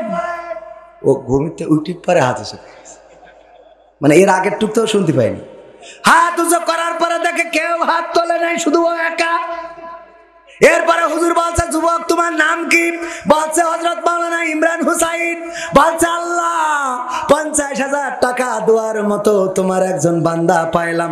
আল্লাহ তুমি ইব্রাহিম, আমার ইমরান হুসাইনকে কবুল করে নাও, নেখায়া দিয়ে দাও।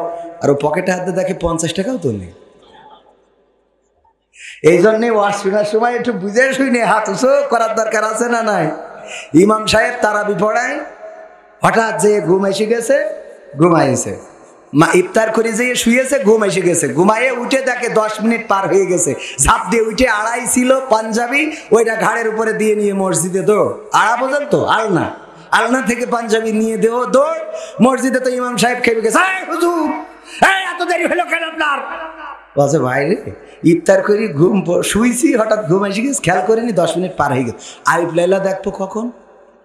তখন আবার আলিফ লাইলা ছিল। তারাবি পড়ি আবার আলিফ লাইলা দেখতে যেতে হইতো। মনে আছে আপনাদের? মুরব্বীদের মনে থাকার কথা। আলিফ লাইলা দেখবো কখন? হুজুর বলে টেনশনের কিছু নেই, আমি একটু টেনে দিবা নে। টেনে দেওয়ার রাস্তা আছে না নেই? আমি একটু টেনে দিবা নে, টেনশন করার কিছু নেই। এই বলে হুজুর বলছে একটু পাঞ্জাবিটা গায়ে দিয়ে নি। পাঞ্জাবি গায়ে দিতে দিতে আরো 5 মিনিট পার হয়ে গেছে। সভাপতি আর হুজুর, এই কি আছে আপনার? মানে একটু মাজাটা ছাড়াই নিলাম, অনেকক্ষণ বসে রয়েছে। এই হুজুর কি হাসছে আপনার? কয় ভাই রে, পাঞ্জাবিটা গায়ে দিয়ে এখনো হাতা খুঁজে পাইলাম না। হাতা খুঁজতে খুঁজতে তো সময়টা চলে যাচ্ছে। তখন বিদ্যুৎ ছিল না, হারিকেনের আলো। হারিকেনের ভলিউম বাড়াই দিয়ে বলছে একটু হুজুরের গলার কাছে ধর। গলার কাছে ধরে দেখে হাতা খুঁজে পাবে কি?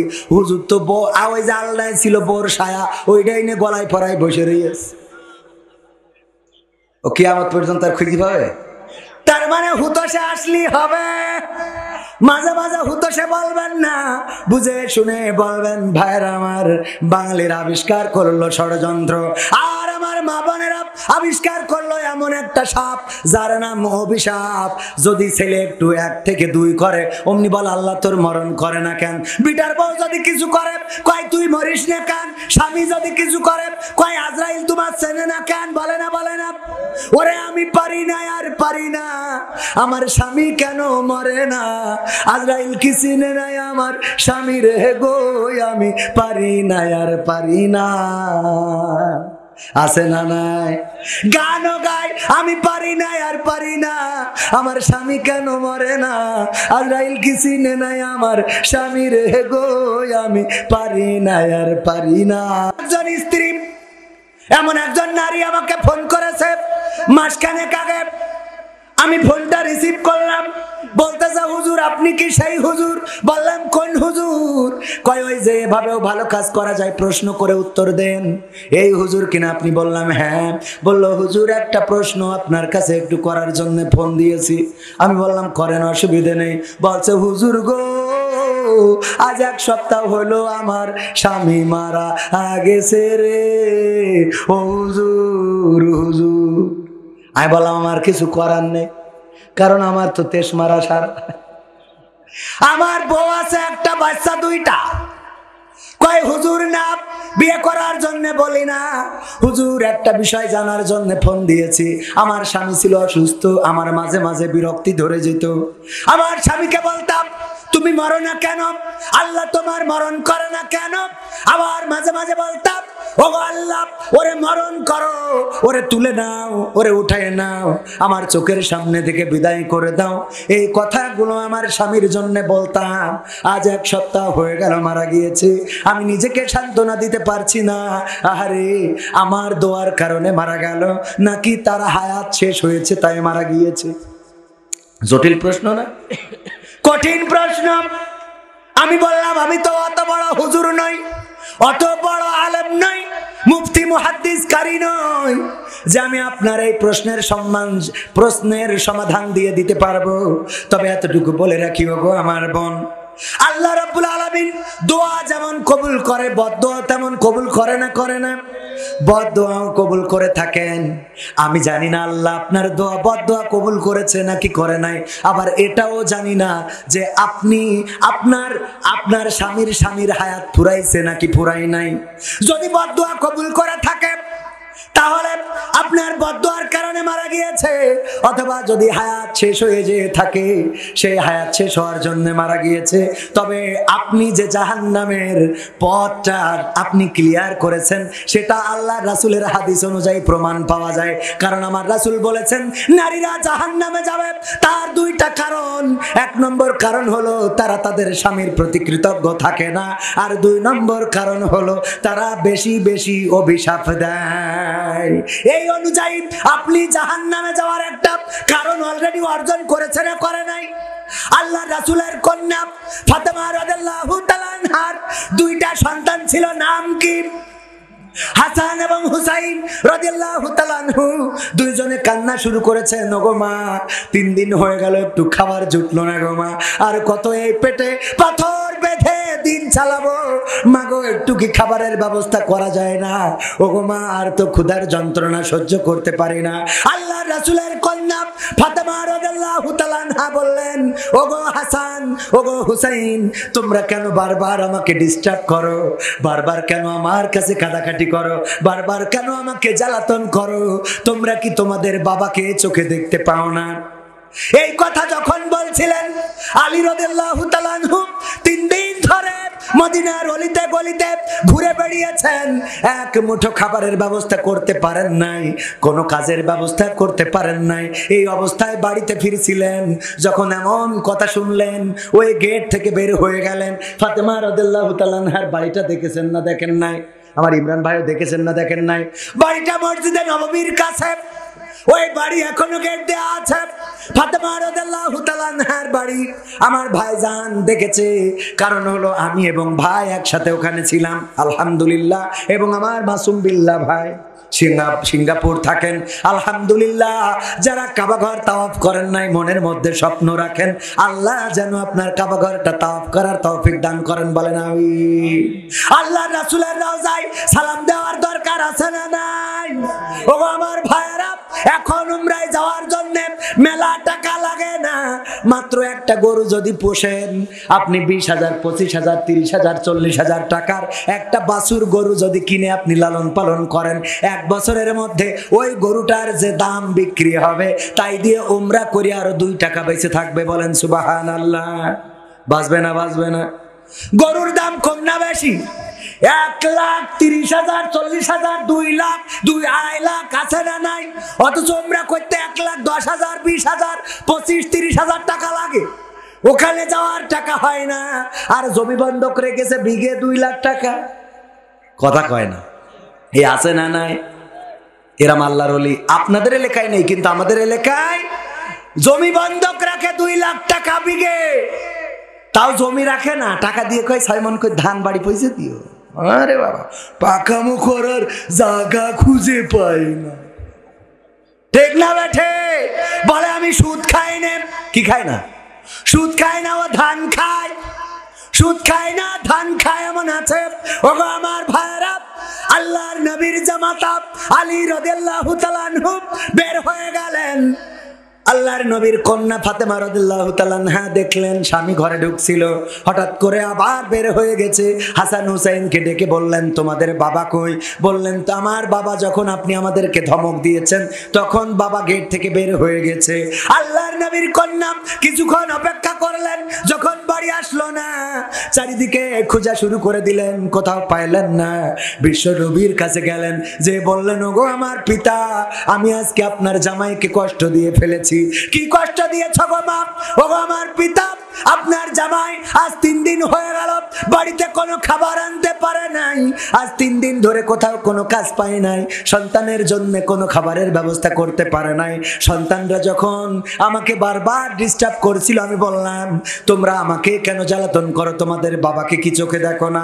এই বলার কারণে আপনার জামাতা গেট থেকে বের হয়ে গেছে, এখন পর্যন্ত বাড়িতে ফেরে নাই, আমিও কোথাও খুঁজে খুঁজে পাইলাম না। আল্লাহর নবী বললেন, ওগো ফাতেমা, তোমার কথার কারণে আমার আলী যদি কষ্ট নিয়ে এই মুহূর্তে মারা যায়, যদি কোনো সাপে কামড় দেয় আর আলী যদি ইন্তেকাল করে, অথবা বনের কোনো বাঘ যদি আলীকে খেয়ে ফেলে, ওগো ফাতেমা শুনে নাও, ওই পরকালের ময়দানে আমি নবী, তুমি আমার কন্যা, এই পরিচয়টা হাসরের মাঠে দেব না। আল্লাহু আকবার। আল্লাহ রাসূল তার কন্যাকে, কন্যার স্বামী আলী রাদিয়াল্লাহু তাআলা আনহুর সাথে এমন একটা আচরণ, যে আচরণটা আসলে আলীর সাথে করে নাই, শুধু সন্তানদেরকে বলেছে, কেন আমাকে জ্বালাতন করো, তোমাদের বাবাকে কি চোখে দেখো না? এই কথা বলার কারণে আল্লাহর রাসূল নিজের কন্যার পরিচয় পর্যন্ত আরশে আজিমে কিয়ামতের ময়দানে দিতে চায় নাই, হাসরের ময়দানে দিতে চায় নাই। ওগো আমার ভাইয়েরা, ওগো আমার মায়েরা, পর্দার অন্তরালে যারা আছেন, এবার চিন্তা করে দেখেন, যারা অহরহ স্বামীর সাথে খারাপ আচরণ করেন, স্বামীকে কষ্ট দেন, গালমন্দ করেন, স্বামীর সাথে ব্যবহার খারাপ করেন, এই স্বামী যদি মারা যায়, আপনার প্রতি রাগ রেখে, ক্ষোভ রেখে, অভিমান রেখে যদি মারা যায়, আর আপনি যদি ক্ষমা চেয়ে না নিতে পারেন, বলেন আল্লাহর রাসূল কি উম্মাত হিসাবে আপনার স্বীকার করবে? নিজের কন্যাকে যদি স্বীকার করতে না চায়, তো আমাদের উম্মাত হিসেবে কি স্বীকার করবে? সুতরাং আমাদেরকে সচেতন হওয়ার দরকার। আমার নারীরা স্বামীদের সাথে ভালো ব্যবহার করবেন। স্বামীদের চুল দিয়ে পা মুছাই দিলে সওয়াব আছে না নাই? আল্লাহ রাসূল বলেছেন, যদি কেউ মাথা মুখমণ্ডলে সুন্দর করে মহব্বত করে হাত বুলাইয়ে দেয়, তাইলে ওর মাথায় যত চুল আছে ওই সমপরিমাণ চুল, ওই স্বামীর মাথায় যত চুল আছে সমপরিমাণ চুলের সওয়াব আমল নামায় দেখা লিখে দেয়া হয়। বলেন সুবহানাল্লাহ। এই কথা বলার পরে আমার টাকলা মুরাদ ভাইয়ের বউ বলতেছে, তাহলে আমার কি হবে? বলছে, তাহলে আমার তো বেকায়দা অবস্থা, মোট মাথার মধ্যে কোনো মাল আছে। আমার আব্বা বলতেন, আজ 22 বছর হয়ে গেল আব্বা চলে গিয়েছেন। মাস্টার আব্দুস সামাদ, আব্বা ওয়াজ করে বেড়াতেন, প্রাইমারি স্কুলের টিচার ছিলেন। আমার আব্বা এক জায়গায় ওয়াজ করেছে, ওগো নারীরা, যদি পারো তোমরা তোমাদের স্বামীদের চুল দিয়ে পা মুছাইয়ে দিবা। কেন দিবা? আর রহিম আলাইহিস সালাম তার স্বামীকে চুল দিয়ে পা মুছাইয়ে দিতেন। এই কথা শুনে আপনার অভয়নগর সেঙ্গুটিয়ার এক নারী, সে তার স্বামীর চুল দিয়ে পা মুছাই দিয়ে শুয়েছে। শোয়ার পরে গন্ধের জ্বালায় বাঁচা যাচ্ছে না। গন্ধ তো গন্ধ, দুর্গন্ধ, কিসের গন্ধ? পায়খানার গন্ধ। এই গন্ধ কোথা থেকে আসছে? গন্ধ খুঁজে পায় না, আলো জ্বালিয়ে কোথাও খুঁজে পায় না। স্বামী চুল টেনে এনে বলছে, তোমার চুলির থেকেই তো এই গন্ধ। বলছে, ঘটনা কি? কয়, ঘটনা কি বলতে পারবো না। হুজুর ওয়াজ করল যে, ওগো নারীরা, তোমরা যদি পারো তোমাদের স্বামীদের চুল দিয়ে পা মুছাই দিবা। এই বলার কারণে আমি একটু আমল করে শুয়েছি, তোমার চুল দিয়ে পা মুছাই দিয়েছি। বলছে, ঘটনা তো ঘটেছে ওই জায়গায়, ওই সেঙ্গুটিয়ার বাজারে খেলছিল তাস, টাকা দিয়ে। এর নাম কি? জুয়া। এর নাম কি? জুয়া খেলছিল। হঠাৎ করে পুলিশের গাড়ি এসেছে, ওই যে সাইলেন্ট দিতে দিতে। এই গাড়ি যখন এসেছে, অমনি ওই জায়গা থেকে দৌড় দিয়েছে। জুতা পায়ে দেওয়ার টাইম পায় নাই, দৌড় দিয়ে বাঁশবাগান দিয়ে গিয়েছে। বাঁশবাগানে কিটা ছেড়ে ছুঁয়েছে, চটকায় দিয়ে শুয়ে রয়েছে। আর ওই দিন পা মোছাই দিয়ে শুয়েছে। পরের দিন যখন আব্বা বাড়ি আসতেছে, মহিলারা ডেকে বলছে, হুজুর শোনেন, স্বামীদের যা চুল মুছাই, চুল দিয়ে পা মুছাই দিতে বললেন, অসুবিধা নেই, আমরা দেব, কিন্তু ওদের বলবেন ওরা যেন টিউবওয়েলেতে পাটা ধুয়ে শোয়। ঠিক আছে তো বাজার? কারণ আমরা খারাপ না ভালো, আমরা এতটাই খারাপ নিজে নামাজ পড়ি না, আবার স্ত্রীকে তাপসী রাবিয়া কল্পনা করি, নিজে সারাদিন চায়ের দোকানে আড্ডায় থাকে, আর স্ত্রী সিরিয়াল দেখার কারণে হুজুরির বলে, হুজুর একটু সিরিয়ালের বিরুদ্ধে ওয়াজ করে দিয়েন। আছে না নাই? ওরে বাবা, সিরিয়ালের বিরুদ্ধে ওয়াজ করবো, তা তুই সারাদিন চার দোকানে পরিমণি দেখে বেড়াও কে? আমার মা বোনেরা বলছে, হুজুর আজকে ওয়াজ ঠিক আছে, দাওয়াত হবে না? হবে না। একজন স্বামী ওয়াজ শুনেছে যে স্ত্রী যদি নামাজ না পড়ে স্বামী জাহান্নামে যাবে। বাড়ি যেয়ে স্ত্রীর রাত 12টার পরে ডেকে বলছে ওঠ, তা বলছে কেন? বলছে ওঠ, নামাজ পড়তে হবে। কে? তা বলছে তুই নামাজ না পড়লে আমি জাহান্নামে যাবো। কি ডাক হইলো? বলছে যশোরের হুজুর বললো যে স্ত্রী যদি নামাজ না পড়ে স্বামী জাহান্নামে যাবে। তা বলছে অসুবিধা কি? বলছে অসুবিধা কি মানে? এই তুই আমার বউ, তোর জন্য আমি জাহান্নামে যাবো, তুই ভাবলে কি করি? তা বলছে যে তুমিও তো নামাজ পড়ো না। বলছে আমি নামাজ পড়িনি, আমার জন্য আমি জাহান্নামে যাবো, অসুবিধা নেই, তোর জন্য যাবো কে? আমার জন্য আমি যাব, তোর জন্য তো যাব না। ওঠ, বলছে কালকে তো কে? কালকে তো আজকে তো ওঠ, শিগগির ওঠ। উঠায় জোর করে উজু করায় আছে, শীতের রাত, এত করে বললো কালকে থেকে পড়ব না, শুনলো না, শুনলো না। তারপরে উজু করানোর পরে রাত 12টার সময় এসে কাঁদতেছে আর বলছে, বলো এখন কিসের নামাজ? রাত 12টার সময় কয় নক্তের নামাজ, কয় রাকাত পড়বো? বলছে যা হয় পড়। এখন গলার আওয়াজ এত আসতে কার? আল্লাহর কি খেলা হবে তো? আর একটু সময় থাকা যাবে? যাবে আর একটু সময়, আর 10 মিনিট, 10 মিনিট। ও আমার ভাইয়েরা,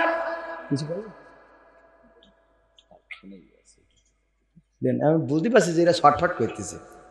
ও আমার ভাইয়েরা, আল্লাহর বান্দারা, যত রিকোয়েস্ট আছে রাখবো না? রাখবো না?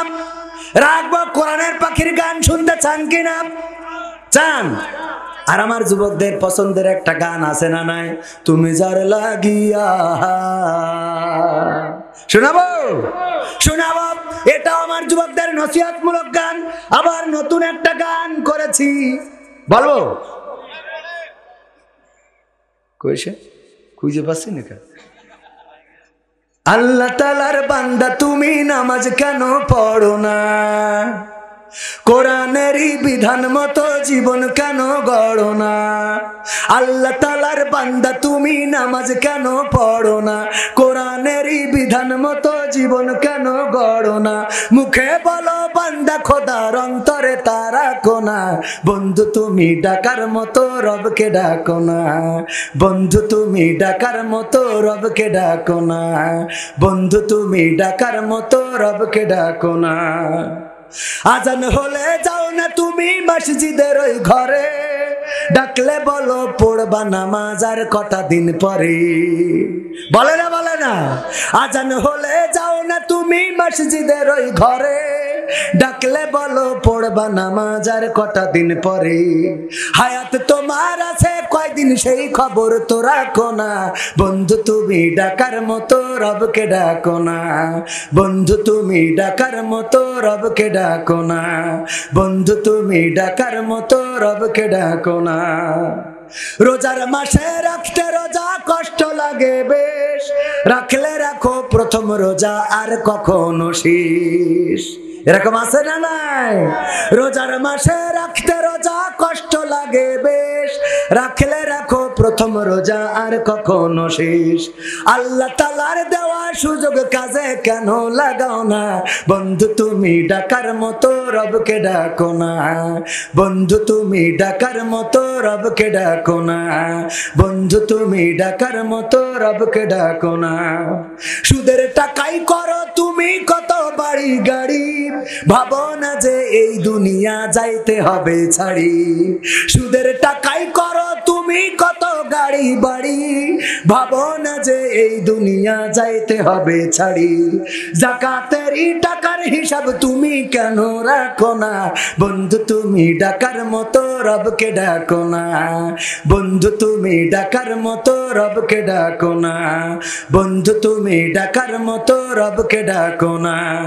আল্লাহ তাআলার বান্দা তুমি নামাজ কেন পড়ো না? কোরআনেরই বিধান মতো জীবন কেন কেন গড়ো না? আল্লাহ তাআলার বান্দা তুমি নামাজ কেন পড়ো না? কোরআনেরই বিধান মতো জীবন কেন গড়ো না? মুখে বলো বান্দা খোদার অন্তরে তা রাখো না। বন্ধু তুমি ডাকার মতো রবকে ডাকো না। বন্ধু তুমি ডাকার মতো রবকে ডাকো না। বন্ধু তুমি ডাকার মতো রবকে ডাকো না। ওই সেই মুসাফিরের কথা মনে আছে নাকি? শোনাবো। আল্লাহর নবী বললেন, ওগো আমার সাহাবীরা, এই মুসাফিরের এখন চিন্তা কি হবে? বললে এই মুসাফিরের চিন্তা হবে লতাটা কাটতে যতটুকু সময় বাকি, এই মানুষটার কবরে যেতে মারা যেতে ততটুকু সময় বাকি। আল্লাহ রাসূল বললেন, ওগো আমার সাহাবীরা, একটু মিলায়ে নাও, একটু কান খুলে শুনে নাও। আমি যে মুসাফিরের কথা বললাম ওই মুসাফির হলো আমরা, এই পৃথিবীর মানুষগুলো। আমি যে কূপের কথা বললাম ওটা হলো দুনিয়া। আমি নিচে যে সাগর সাপের কথা বললাম এটা হলো কবর। কবর প্রতিনিয়ত ডেকে চলেছে। আমি যে উপরে বাঘের কথা বললাম এটা হলো আজরাইল। আজরাইল পথে বসে আছে। আর আমি যে লতার কথা বললাম এই লতাটা হলো মানুষের হায়াত। এই হায়াতটা, যার লতা যতটুকু মোটা ওই মানুষটা ততদিন বাঁচবে। শুধু তাই নয়, আমি যে ইঁদুরের কথা বললাম, একটা সাদা ইঁদুর এবং একটা কালো ইঁদুর, একটা রাত এবং একটা দিন, প্রতিদিন রাত আর দিন তোমার আসছে আর যাচ্ছে, আর ওই হায়াত নামের লতাটাকে কুটকুট কুটকুট করে কেটে দিচ্ছে। রাত দিন যেতে যেতে যেতে যেতে এমন একটা দিন আসবে যেই দিন চিরজন্মের মতো বিদায় নিয়ে অন্ধকার কবরে চলে যেতে হবে। এখন কি বোঝা গেছে? ওগো আমার সব ভাইয়েরা, আল্লাহ রাসূল সাহাবীদেরকে প্র্যাকটিক্যালে বুঝালেন কেমন হবে এই দুনিয়ার জিন্দেগি। আমার যুবকেরা, তরুণেরা, কিশোরা, এই ভাই ওঠেন কেন? মতো ধরেছে নাকি? হ্যাঁ, আর একটু সময় থাকা যাবে তো? কোরআনের জন্য, ইসলামের জন্য, দ্বীনের জন্য আর একটু সময় কি কুরবানি করা যাবে না? করা যাবে। আর একটা ওয়াজ না শোনালি ভাল লাগছে না, শোনাবো? শোনাবো। লাইলির প্রেমে পড়েছে মজনু। এই মুরব্বীরা আপনারা খারাপ মনে করেন না, এই কথাটা শুনতে হবে ভালো করে, শুনলে বুঝতে পারবেন। একটু পরে টের পাবেন, একটু পরে। লাইলির প্রেমে মজনু। মজনু দেখার জন্য লাইলির বাড়ির গেটের সামনে ভিড় করেছে। মজনু গিয়েছে, যাওয়ার পরে লাইলি শুনেছে মজনু এসেছে দেখা করার জন্য, কিন্তু লাইলি দেখা দিবে না। প্রতিদিন দুধ পাঠায় দেয় মজনুকে খাওয়ানোর জন্য।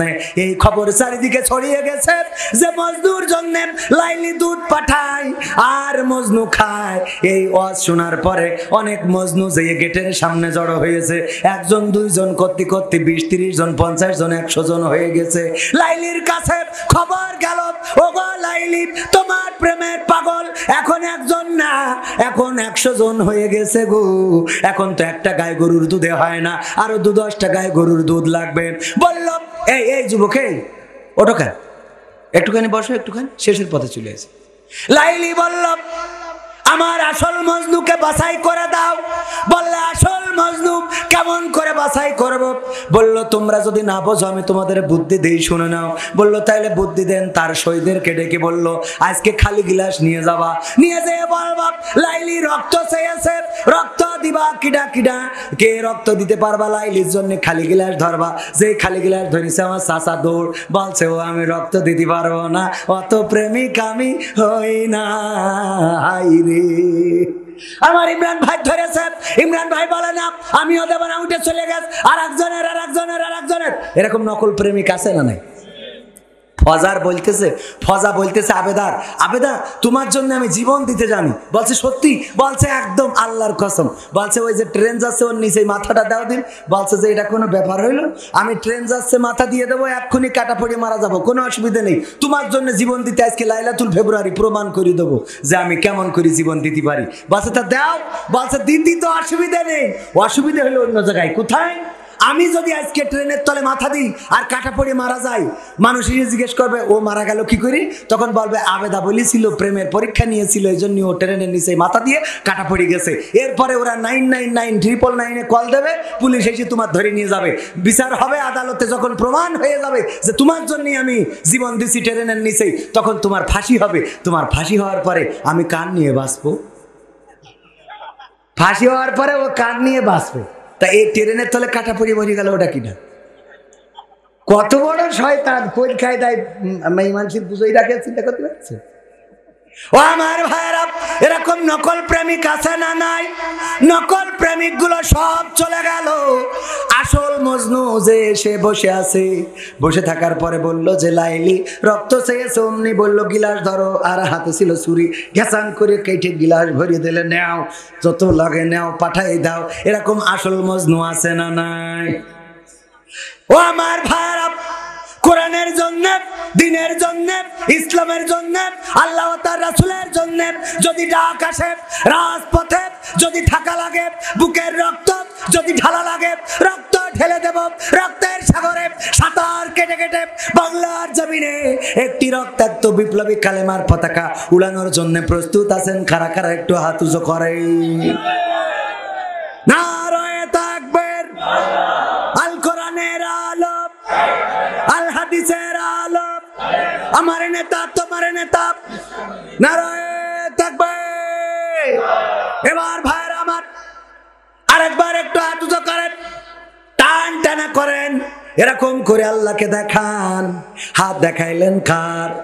যে আল্লাহর কাছে রক্ত দিতে চাইলেন, ওই আল্লাহ রক্ত নেওয়ার আগে বলেছে বিআমওয়ালিকুম, আগে মাল দাও, আনফুসিকুম, তারপরে জান দাও। আল্লাহ বলেছেন ইন্নাল্লাহা ইশতারা মিনাল মুমিনিনা আনফুসাহুম ওয়া আমওয়ালাহুম বিআন্না লাহুমুল জান্নাহ। ও ঈমানদারেরা, তোমাদের জানমালের বিনিময়ে আমি জান্নাতটা বিক্রি করে দিই। সেই জান্নাত কেনার দরকার আছে না নাই?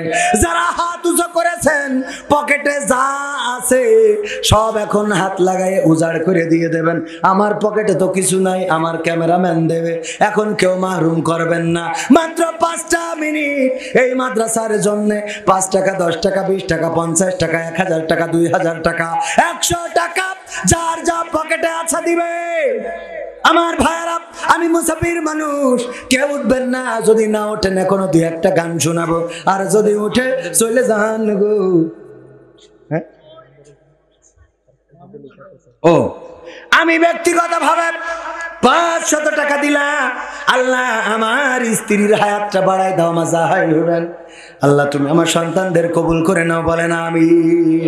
500 টাকা আমি দিয়ে গেলাম আমার স্ত্রীর নামে। একজন ফোন দিয়েছে, ও দূরে, বুঝতে পারিনি, আমার কাছে দিয়েছে তো। ছোট মানুষ তো একটু ভুল হয়ে যায়, মনে কিছু করা যাবে। অনেকের মা নাই, বাবা নাই। মা যদি থাকতো, মায়ের জন্য একটা শাড়ি কিনতে গেলে 1000 টাকা লাগতো। বাবা যদি থাকতো, 500 টাকার একটা লুঙ্গি লেগে যেত।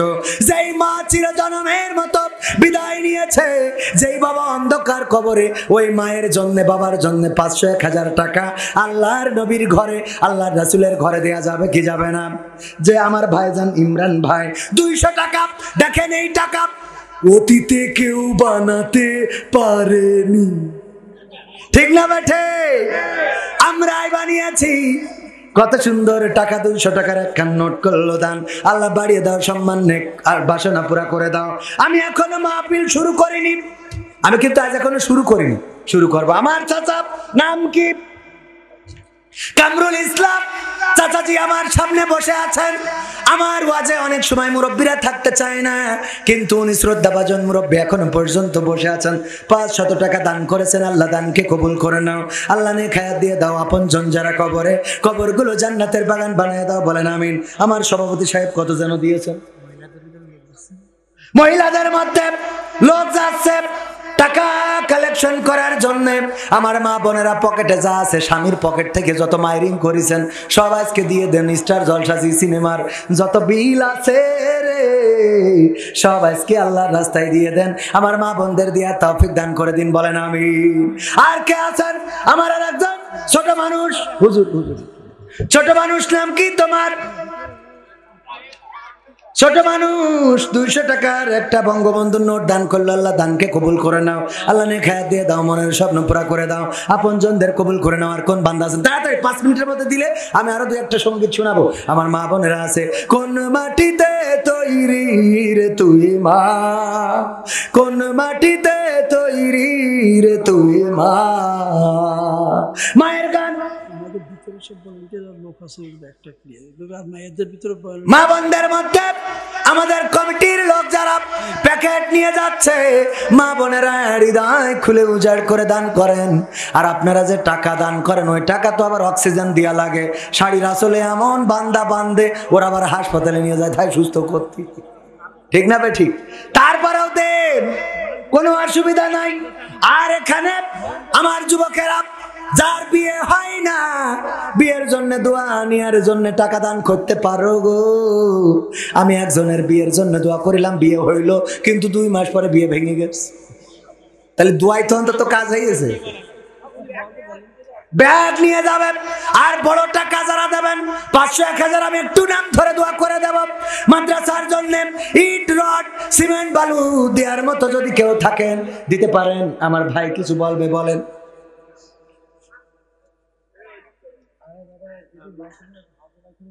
হ্যালো, স্বেচ্ছাসেবক ভাইরা যারা আছেন তারা দ্রুত আদায় করুন।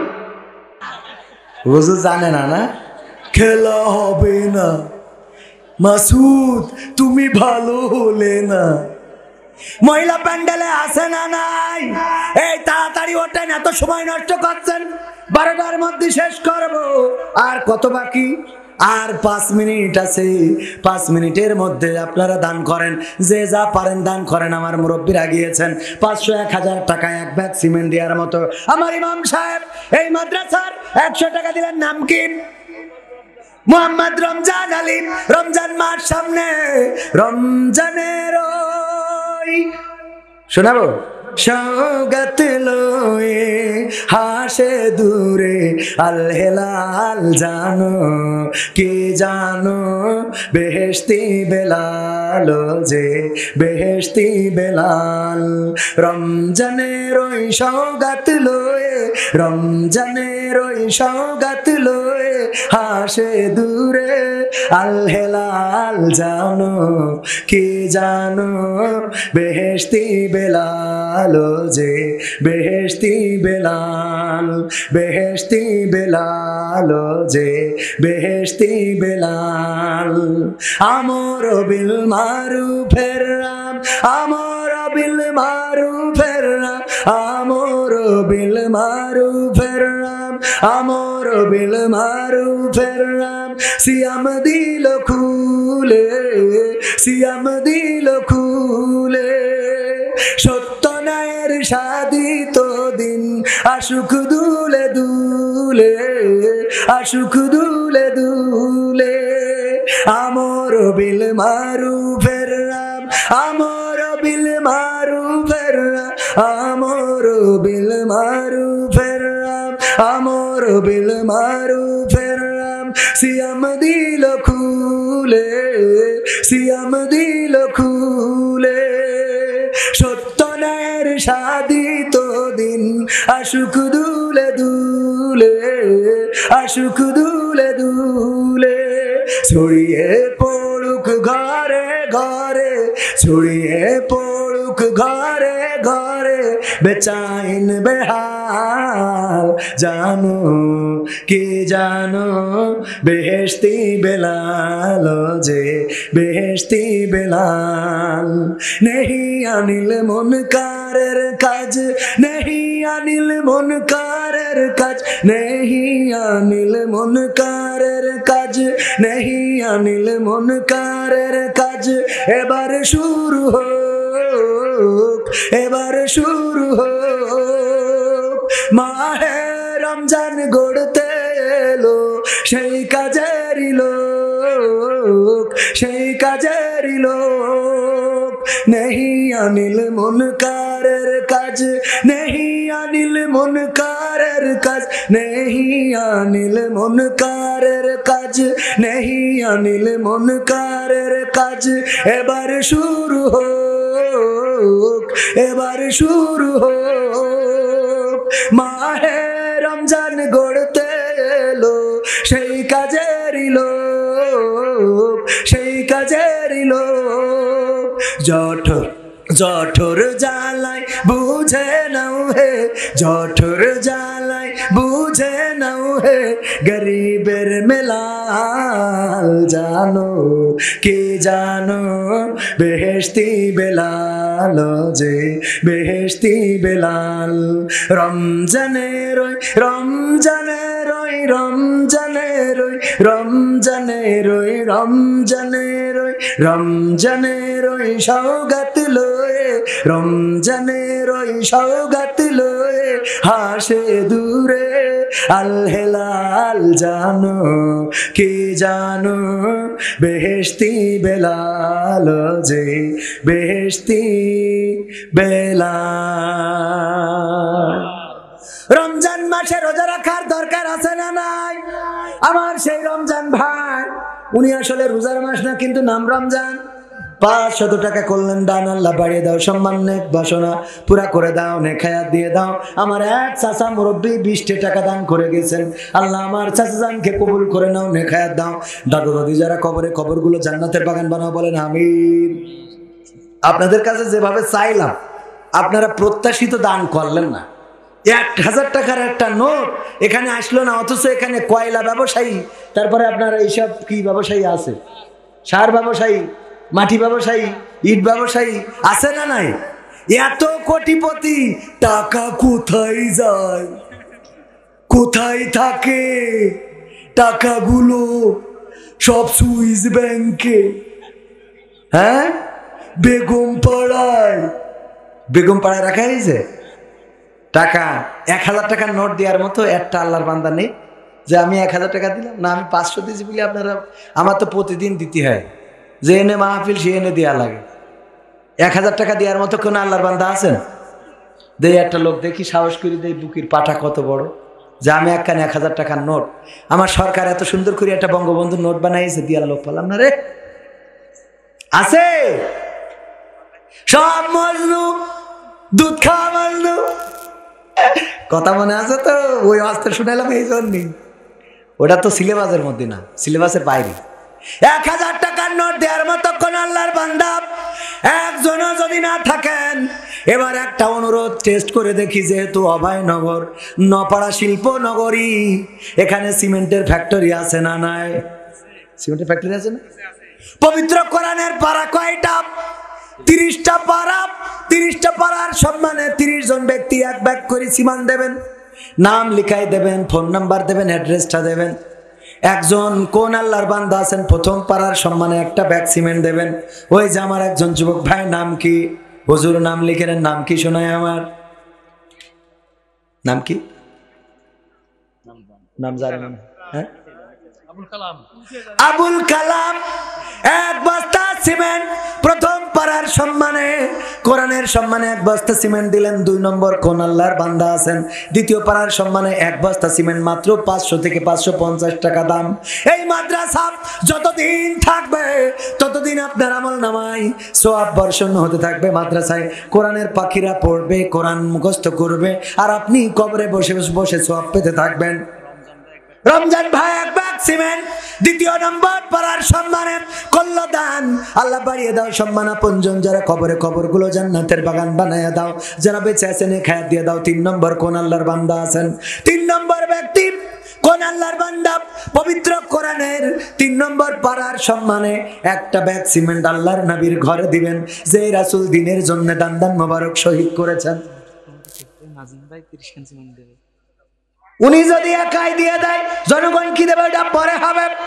আমার জনগণের কাছে 30টা ব্যাগ চাই আমার 3 নম্বর কোন আল্লাহর বান্দা আছেন একটু সাহস করে আমার 5 বস্তা দেবে একা মাশাআল্লাহ নাম কি ভাই জানেন নামটা আগে বলেছিল কামরুল ইসলাম না রয়ে থাকবে আগে চাচা ডেকে ফেলেছি এখনো চাচা বলবো গো আমার কামরুল ইসলাম চাচাজি 5 বস্তা সিমেন্ট দিলেন 5 পাড়ার সম্মানে তাইলে হইল 7 ব্যাগ আল্লাহ দানকে কবুল করে নাও মাদ্রাসার জন্য যে করলো দান আল্লাহ তুমি তার বাড়িয়ে দাও সম্মান পিতা মাতা দাদা দাদি নানা নানি যারা কবরে কবরগুলো জান্নাতের বাগান বানিয়ে দাও বলেন আমিন ও আমার ভাইরা উঠে চলে যাবেন না দিবেন না আবার উঠে চলে যাবেন তাইলে আপনি 2 অপরাধী কয় অপরাধে দুই অপরাধে মুনাজাত না নিয়ে যাবেন না।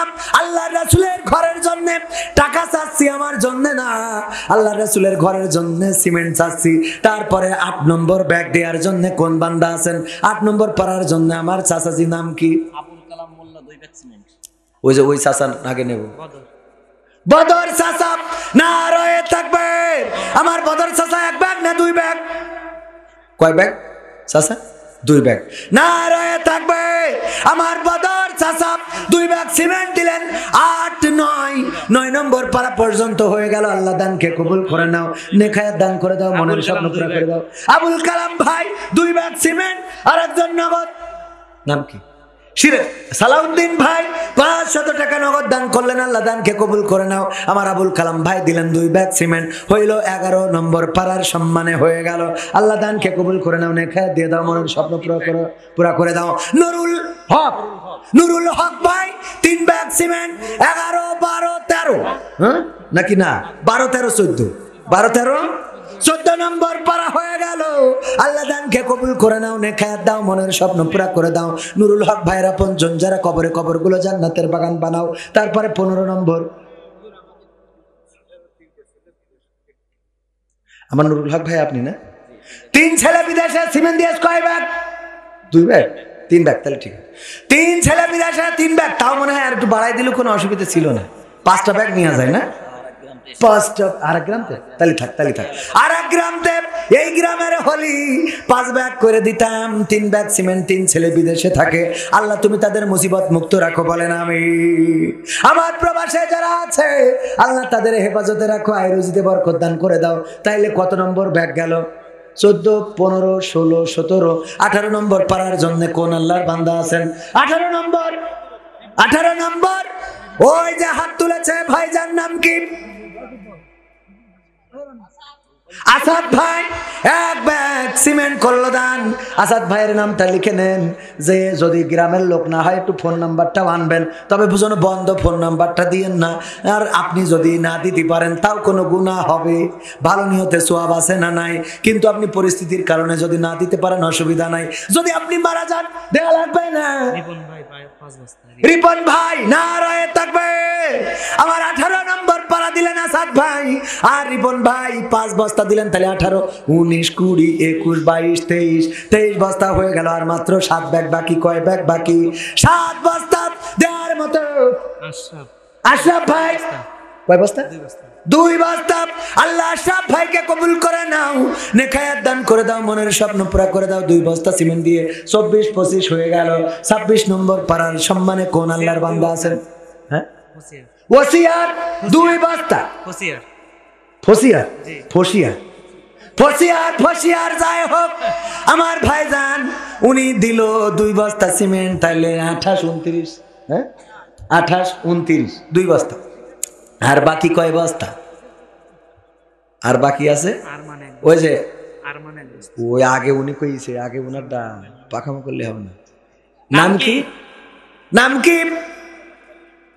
সেলিম ভাই নারায়ে তাকবীর।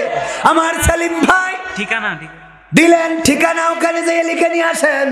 সব ওখানতে বলে দেবে, পাইছেন কি? হ্যাঁ, এটা যাওয়ার দরকার আছে না নাই? আমার সেলিম ভাই 2 ব্যাগ সিমেন্ট দিয়ে কইলো কত হইলো? 31 ব্যাগ। 31 যখন ছাড়াইছে আরমান ভাই 1 বস্তা 32 হয়ে গেল। আল্লাহ আমার সেলিম ভাই আরমান ভাইয়ের দানকে কবুল করে নাও, নেখায়াত দাও। আপনজন যারা কবরে, কবরগুলো জান্নাতের বাগান বানাও। আল্লাহ সন্তান বিবি যারা আছে নেখায়াত দিয়ে দাও। আল্লাহ লেখাপড়ায় কামিয়াবি দান করে দাও। আপনজন যারা বেঁচে আছে নেখায়াত দিয়ে দাও, বলেন আমিন। তাইলে 32 যখন হয়েছে 40 যাইয়ে ব্রেক দুবানে। আর সুজন 1 বস্তা ওজন কই? সুজন দিল 1 বস্তা। আল্লাহ দানকে কবুল করো, নেখায়াত দাও, মনের স্বপ্ন পুরা করে দাও। আল্লাহ স্ত্রী সন্তানদেরকে কবুল করে নাও। আমার যুবক যারা আছো একটু 1 বস্তা 2 বস্তা সিমেন্ট দান করে দিতে পারো মাদ্রাসার জন্য। তারপরে বলেন ফারুক 1 বস্তা, তাহলে হয়ে গেল 44। আল্লাহ তুমি ফারুক ভাইকে ওমর ফারুক রাদিয়াল্লাহু তাআলা আনহুর সাথে কবুল করে নাও। 34 হয়ে গেল। আল্লাহ দানকে কবুল করে নিয়ে আল্লাহ তুমি সকলের মনের নেক বাসনা পুরা করে দাও, বলেন আমিন। 35 নম্বর কোন আল্লাহর বান্দা আছেন? আল্লাহ রাসূল 40 বছর বয়সে নবুয়ত পেয়েছিলেন। আমরা 40টা বস্তা তুলে দিই। 35 নম্বর। কোন আল্লাহর বান্দা আছেন একটু হাত উঁচু করেন দেখি। আমার যুবকেরা, ওই যে একজন যুবক মানুষ, নাম কি শোনায় আমার? কি নাম বললো? আবুল কালাম। কয় ব্যাগ? 2 ব্যাগ। নারায়ে তাকবীর। আমার আলম আবুল কালাম ভাই মুয়াজ্জিন সাহেবের সন্তান, এই মসজিদের মুয়াজ্জিন সাহেবের সন্তান। আল্লাহ 2 ব্যাগ সিমেন্ট দিল, হইল 35-36 ব্যাগ হয়ে গেল। আল্লাহ কবুল করে নাও, নেখায়াত দিয়ে দাও আপনজন যারা কবরে কবর জান্নাতের বাগান বানাও। আর 4 ব্যাগ কোন আল্লাহর বান্দা আছেন? নাম কি? লিটন ভাই। কয় ব্যাগ? 4 ব্যাগ একাই খেলা হবে। নারায়ে তাকবীর। তুমি যার লাগিয়া এমবি ভরো, তার তো বাটন ফোন। ওরে কেমন করে বুঝবে রে সে, কেমন করে বুঝবে রে সে, ডিজিটাল তোর মন। তুমি যার লাগিয়া এমবি ভরো, তার তো বাটন ফোন। মেসেজ দিলে সিন করে না, দেয় না তো রিপ্লাই। ভিডিও কলে বলবা কথা, ক্যামেরা তার নাই রে, ক্যামেরা তার নাই। ওরে ডিজিটাল এই যুগ জামানাই, ডিজিটাল এই যুগ জামানাই, অ্যানালগ তার মন। তুমি যার লাগিয়া এমবি ভরো, তার তো বাটন ফোন। প্রেম প্রীতি ভালোবাসা বিয়ের আগে নয়, মনের মধ্যে রাখো যুবক আল্লাহ তাআলার ভয় রে, পরকালের ভয়।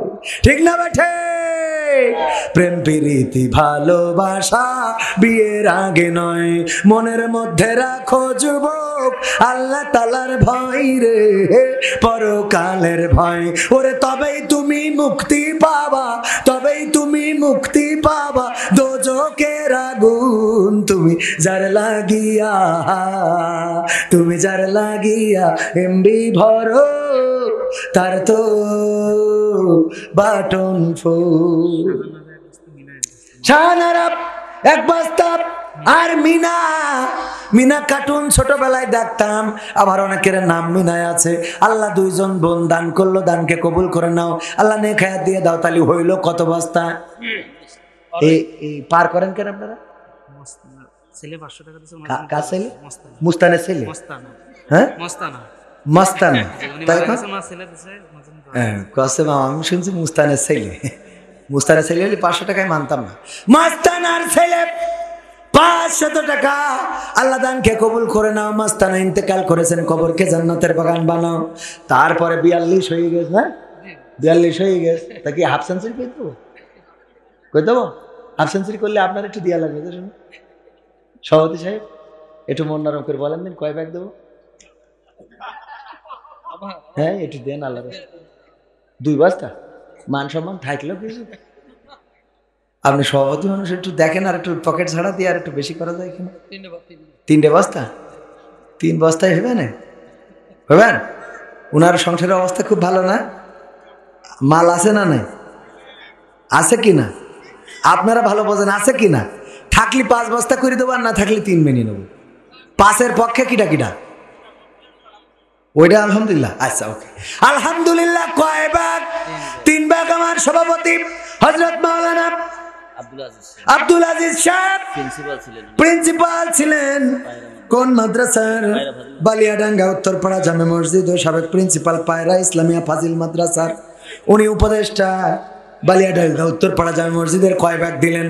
3 ব্যাগ মাদ্রাসার জন্য দিলেন। অনেকেই মনে করতে পারেন জোর করে কেন আদায় করছি। আমরা জোর করে যেই কটা নিলাম, আপনার জান্নাতে যাওয়ার জন্য একটু পথ আগাই দিলাম। ঠিক না বেঠিক? সামনের দিকে একটু ঠেলে দিলাম। কারণ এই 3 ব্যাগ সিমেন্ট আল্লাহ রাসূলের ঘরে দিলেন, এইটাই আপনার জন্য থাকবে। বলেন সুবহানাল্লাহ। তাহলে কয় ব্যাগ হয়েছে? 45। আমির হামজা 500 ইট। আল্লাহ 500 ইট দিল আমির হামজা। কবুল করে নাও, নেখায়াত দাও, মনের স্বপ্ন পুরা করে দাও। আমার চাচা আহম্মদ 1 ব্যাগ সিমেন্ট 46 হইল। আল্লাহ দানকে কবুল করো। মাত্র 4 ব্যাগ হলে হাফ সেঞ্চুরি। 4 ব্যাগ দেন, 4 ব্যাগ আর একবার আর একজনের আল্লাহর রাস্তায় উঠে যান দিন 4 ব্যাগ দিয়ে দেবো, হাফ সেঞ্চুরি, তারপর মোনাজাত করে বাড়ি যায়। 4 ব্যাগ, 2 ব্যাগ করে 2 জন, 1 ব্যাগ করে 4 জন। আছেন কোন আল্লাহর বান্দা আমার ভাইরা? হ্যাঁ, তাড়াতাড়ি বলো, বলেন একটু তাড়াতাড়ি। আজকে এখনো মাহফিল শেষ করলাম না। হ্যাঁ, ইব্রাহিম আল্লাহর নবীর নামে নাম। আমাদের জাতির পিতার নাম কি? একজনের কাছে জিজ্ঞাসা করলাম, উনি যা বললো উনি আমার কোনো অসুবিধা নেই, কিন্তু আমাদের জাতির পিতা হলো ইব্রাহিম আলাইহিস সালাম। আমার ইব্রাহিম আলাইহিস সালামের নামে নাম। উনি 3 বস্তা দিয়ে 49 ব্যাগ করেছেন, আর একজন বাকি 1 বস্তা। হ্যাঁ, 50 পুরোই দেবে। আমার ইমরান হুসাইন ভাই অনেক বড় একজন বক্তা, আমার থেকেও বড় আলেম, দিনদার, ইমানদার, মুত্তাকি, পরহেজগার বান্দা। আল্লাহ তার কণ্ঠটাকে বিশ্বময় কবুল করে নিন, বলেন আমিন। ওনারও বাবা নাই, আমারও বাবা নাই রে। আমাদের বাবারা যারা চলে গেল, বাবার জন্য আমার ভাইজান 500 টাকা দাম 1 বস্তা সিমেন্ট 50 ব্যাগ পুড়িয়ে দিলেন। আল্লাহ বাবার কবরকে জান্নাতের বাগান বানাইয়া দাও। আমার বাবা কবরে ঘুমিয়ে আছেন, যখন বাড়ি থেকে বের হই তখন কবরটা আমার গাড়ির পিছনে পড়ে, আবার যখন বাড়িতে ঢুকি তখন ডান হাতে পড়ে। আমার বাবা যখন বক্তা ছিলেন, ওয়াজ করতেন, আমাদের সন্তান যদি মানুষের মতো মানুষ বানিয়ে রেখে যেতে পারি গো, ওই সন্তান একদিন কোরআনের পক্ষে কথা বলবে, দিনের পক্ষে কথা বলবে, নামাজ পড়বে, রোজা করবে, কোরআন পড়বে, আর আমাদের কবরের কাছে এসে দাঁড়িয়ে বলবে, আল্লাহ রব্বিরহামহুমা কামা রব্বায়ানি সগীরা, আর বলবে আমরা এতক্ষণ যত আমল করলাম আমলগুলো বাবার রুহের উপরে বকশিশ করে দাও। ও আমার ভাইরা, আর যারা সন্তানদেরকে শয়তান বানায়, সন্তানদেরকে মানুষের মতো মানুষ বানায় না, ফ্রি ফায়ার পাবজি বানায়, ওই সন্তানগুলো ডিজিটাল স্মার্ট পোলাপান হয়ে যখন মদ খায়, গাঁজা খায়, আর বাবার কবরের কাছে যেয়ে বলে, বাবা মাল টেনে তোমার কাছে দিয়ে ছুঁয়ে চলে গেলাম। ঠিক না বে ঠিক? যারা মাল টানে সেটাও পাবে, আর যারা কোরআন পড়ে রে সেটাও পাবে। নজরুল খান নারায়ে তাকবীর, বন্ধু লবণে বাঘ থাকে। আমার নজরুল খান ভাই 10,000 টাকা একাই করলেন দান, আল্লাহ বাড়িয়ে দাও সম্মান। আরো একটা বড় দান রয়েছে, সেই বড় দানটার কথা বলার আগে আমি যেটা বলতে চাইলাম, ওগো আমার ভাইয়েরা, বাপজানেরা, চাচারাই, আমার কলিজার টুকরা সন্তান যদি থাকে, নাতিপুতি যা থাকে, 2-1টা মাদ্রাসায় দেবেন, কোরআনের খাদেম বানাবেন, আল্লাহওয়ালা বানাবেন। আমার বাবা আমাকে মাদ্রাসায় পড়িয়েছেন বলে আজকে 22 বছর পরেও বাবার সুরে ওয়াজ করে বেড়াতে পারি, আমার বাবার কথা বলে বেড়াতে পারি। হ্যাঁ, ওইটা বলো। ও আমার ভাইরা, একটা সন্তান যদি মাদ্রাসায় দেন আর সে যদি কোরআনের খাদেম হয়ে যায়, আপনার জানাজার জন্য ইমাম সাহেবদের অপেক্ষায় থাকা লাগবে না? থাকা লাগবে না। আপনার মিলাদের জন্য হুজুর ডাকা লাগবে না, আপনার দোয়ার জন্য আর কারো ডাকা লাগবে না।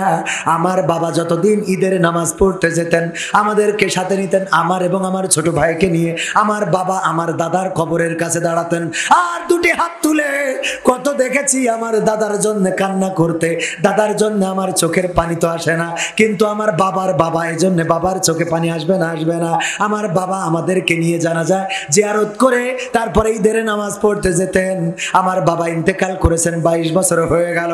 আমার 2টা কলিজার টুকরা সন্তান আছে। আমি যখন ঈদের নামাজ পড়তে যাই, অথবা আমি হজ উমরাতে যাই, অথবা আমি বিদেশ সফরে যাই, অথবা আমি বাইরে যাই, দেশের বাইরে যাই, আমার সন্তানদেরকে নিয়ে আমার বাবার কবরের কাছে দাঁড়ায় আর 2টি হাত তুলি, আমার সন্তানদেরকেও শিখাইয়ে রেখে যায়, দেখো আমার বাবা তার বাবার কবরের কাছে দাঁড়াতেন, আমি আমার বাবার কবরের কাছে দাঁড়াই। তোমরাও একদিন তোমাদের বাবা মারা যাওয়ার পরে কবরের কাছে দাঁড়িয়ে 2টি ফোঁটা চোখের পানি ফেলে আল্লাহর কাছে ক্ষমা চেয়ে, আল্লাহ গো তুমি আমার বাবাকে ক্ষমা করে দাও। এমন সন্তান যদি গড়ে যেতে পারেন তাইলে এই জীবনে সার্থকতা। আরে এমন সন্তান যদি না গড়ে আপনি ফ্রি ফায়ার পাবজি টিকটক ওয়ালা সন্তান গড়ে থুয়ে যান, ওই সন্তান আপনার জাহান্নামের কারণ হয়ে যাবে। তারপরে 30 ব্যাগ সিমেন্ট আমার একজন আল্লাহর বান্দা উনি একাই দিতে চেয়েছেন, আমি 50 ব্যাগ উঠাইলাম, উনারটা আগেই নেই নাই। 50 ব্যাগ সিমেন্ট উঠলো, আর একজন খুশি হয়ে 30 ব্যাগ, নাম কি জানো? নাজিম ভাই মাদ্রাসার সেক্রেটারি, নারায়ে তাকবীর, নারায়ে তাকবীর। আমার নাজিম ভাই একাই দিলেন 30 ব্যাগ। আল্লাহ দানকে কবুল করে নাও, নেখায়াত দিয়ে দাও, মনের স্বপ্ন পুরা করে দাও। তবে যারা 1 ব্যাগ দিলেন মনে করেন না আপনার দানটা অনেক ছোট। যার অনেক টাকায় আছে তার কাছে 30 ব্যাগ যা, যার টাকা নাই তার কাছে 1 ব্যাগ তা। এই জন্য আল্লাহর কাছে সওয়াবটা সমান সমান, বলেন সুবহানাল্লাহ। আবু বকর রাদিয়াল্লাহু তাআলা আনহু দান করলেন, অন্য সাহাবীরাও দান করলেন। আবু বকর রাদিয়াল্লাহু তাআলা আনহুর পোটলাটা ছিল ছোট, আর সবার দান ছিল অনেক বড় বড় বড় বড়। আল্লাহর রাসূল বললেন এটা কার, এটা কার, এটা কার, এটা কার। সব দেখার পরে বললেন আবু বকরের দানটা আল্লাহর কাছে অনেক বড় হয়ে গেছে। সাহাবীরা মন খারাপ করলেন, আরে আমরা এত দান করলাম আর আবু বকর অল্প কয়টা দান করে এত বড় কেন হয়ে গেল।